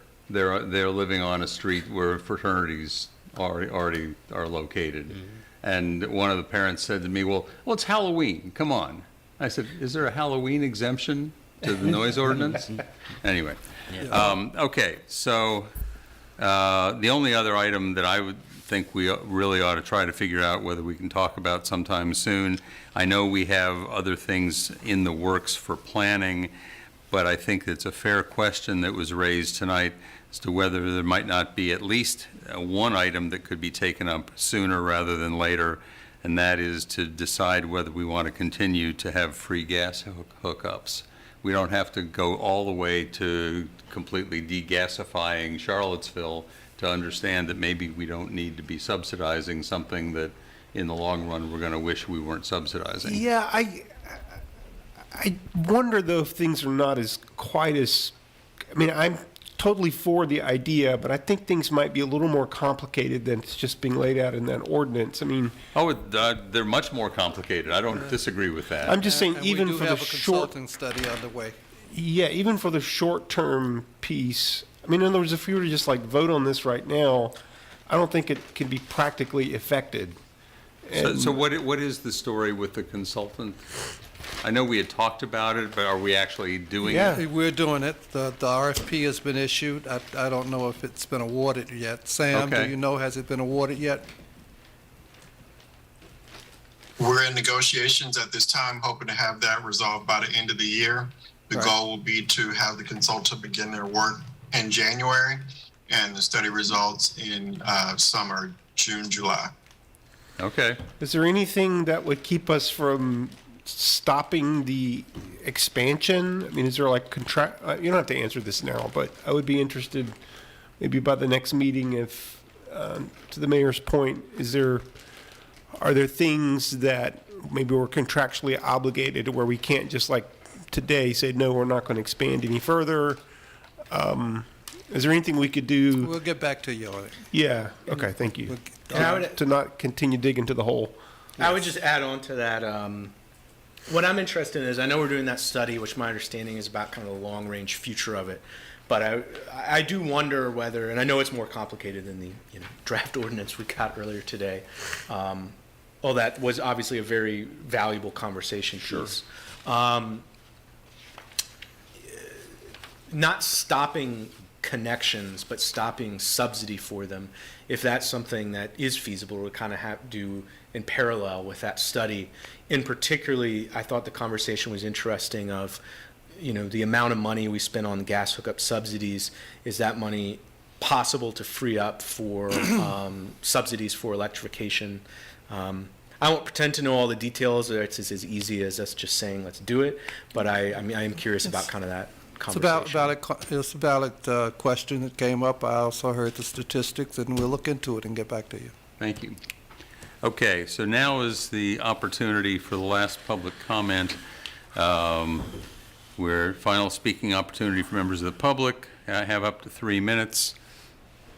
Sir, please identify yourself. So Craig Van Bremen, 336 Bishop Gate Lane. So I actually live in the community, Mr. Payne. We do invest in other places in the community, but I was excited about this potential because I live in the community and worked for years to find a parcel that had the right zoning so I could build a car wash in Charlottesville. We found the highway commercial corridor of 5th Street, which is high-intensity automotive uses because we wanted to be respectful of the county's zoning. It's current zoning in place, not the zoning that it hopes to have someday, but the zoning that it has in place. And we did that, and we did everything right. We worked with the community. We mitigated sound. We did everything we possibly could, put sidewalks in for safety. Anything that the community asked for and anything that you all asked for, we tried to help with. And you still denied us based on what you want to do in the future, which I respect, and I hope that you get those things done. But right now, as a business person in the community, I have to make decisions based on what reality is today. In addition to that, I heard you say several times today you're worried about low-income housing and low-income people. That's where people get a start with us. We have a ton of people that start with us with $15 an hour, and then they're running their own store in 4 or 5 years, making $70 grand a year. And you just took those jobs out of the community. So with that, I'll leave it to the commission, but it's very disappointing to see how this operated. Thank you. Thank you. Is there anyone online who would like to speak to us? Yes, Mayor Snook, we have one raised hand at the moment, Tanisha Hudson. All right, Ms. Hudson? You are on with council. So first and foremost, Lloyd, since you always make things about you, your son worked at a car wash. So imagine him working at that same car wash today, trying to live in these developments that you all keep approving. Now, I'm not even upset with that man that just got up and spoke about wanting this car wash built in Charlottesville, because you all only seem to be pushing agendas for units in Charlottesville. You have 2 grocery stores, 3, Harris Teeter Kroger, Food Line on 5th Street, and Reed. So you have 4. You barely have enough grocery stores. You don't want to put a car wash, but you just approved another development that's going to be built that people that do these low income jobs are not going to be able to live in. You got to make it make sense sometimes. Now on to this HRC ordinance. I hope Todd Niemeyer and his team in the Human Rights Commission do a better job addressing internal on-the-job discrimination complaints, because how they handle Chief Brackney, Dr. Richardson, and other Black individuals that have worked for this city has been piss poor. And that they need to not use bias or be bullied by the city attorney or members of city council. And last but not least, what does your Zoom registration, when did the Zoom registration change? What do you need to know about an industry or organization or a job title or numbers of employees? Why is there a question and comment section? None of that, all of that is irrelevant to somebody attending a meeting, and you have all these required fields for individuals to attend a meeting that's open to the public. And when will City Hall be open to the public? Everybody else around this whole entire state, meetings are being conducted the normal way that they're being conducted, and you all still have a sign up. Why? Why? It's decisions like this that make people want to start running to knock y'all out of these positions. Because Brian Pinkston, you support every single development, but you don't support a business. You support every single development, but a low-income development. Juan, that goes for you too. Lloyd, you, Cena, you as well. Michael was the only one that shot it down tonight, but y'all ran on affordable housing. It's crazy. So shackle up, get ready, lock up, build your red team, because you're going to need one. Because I'm going to move into a new unit, and I will be coming for one of y'all jobs. Have a good night. Thank you, Ms. Hudson. Is there anybody else online who would like to speak to us? Mayor Snook, there are no additional hands.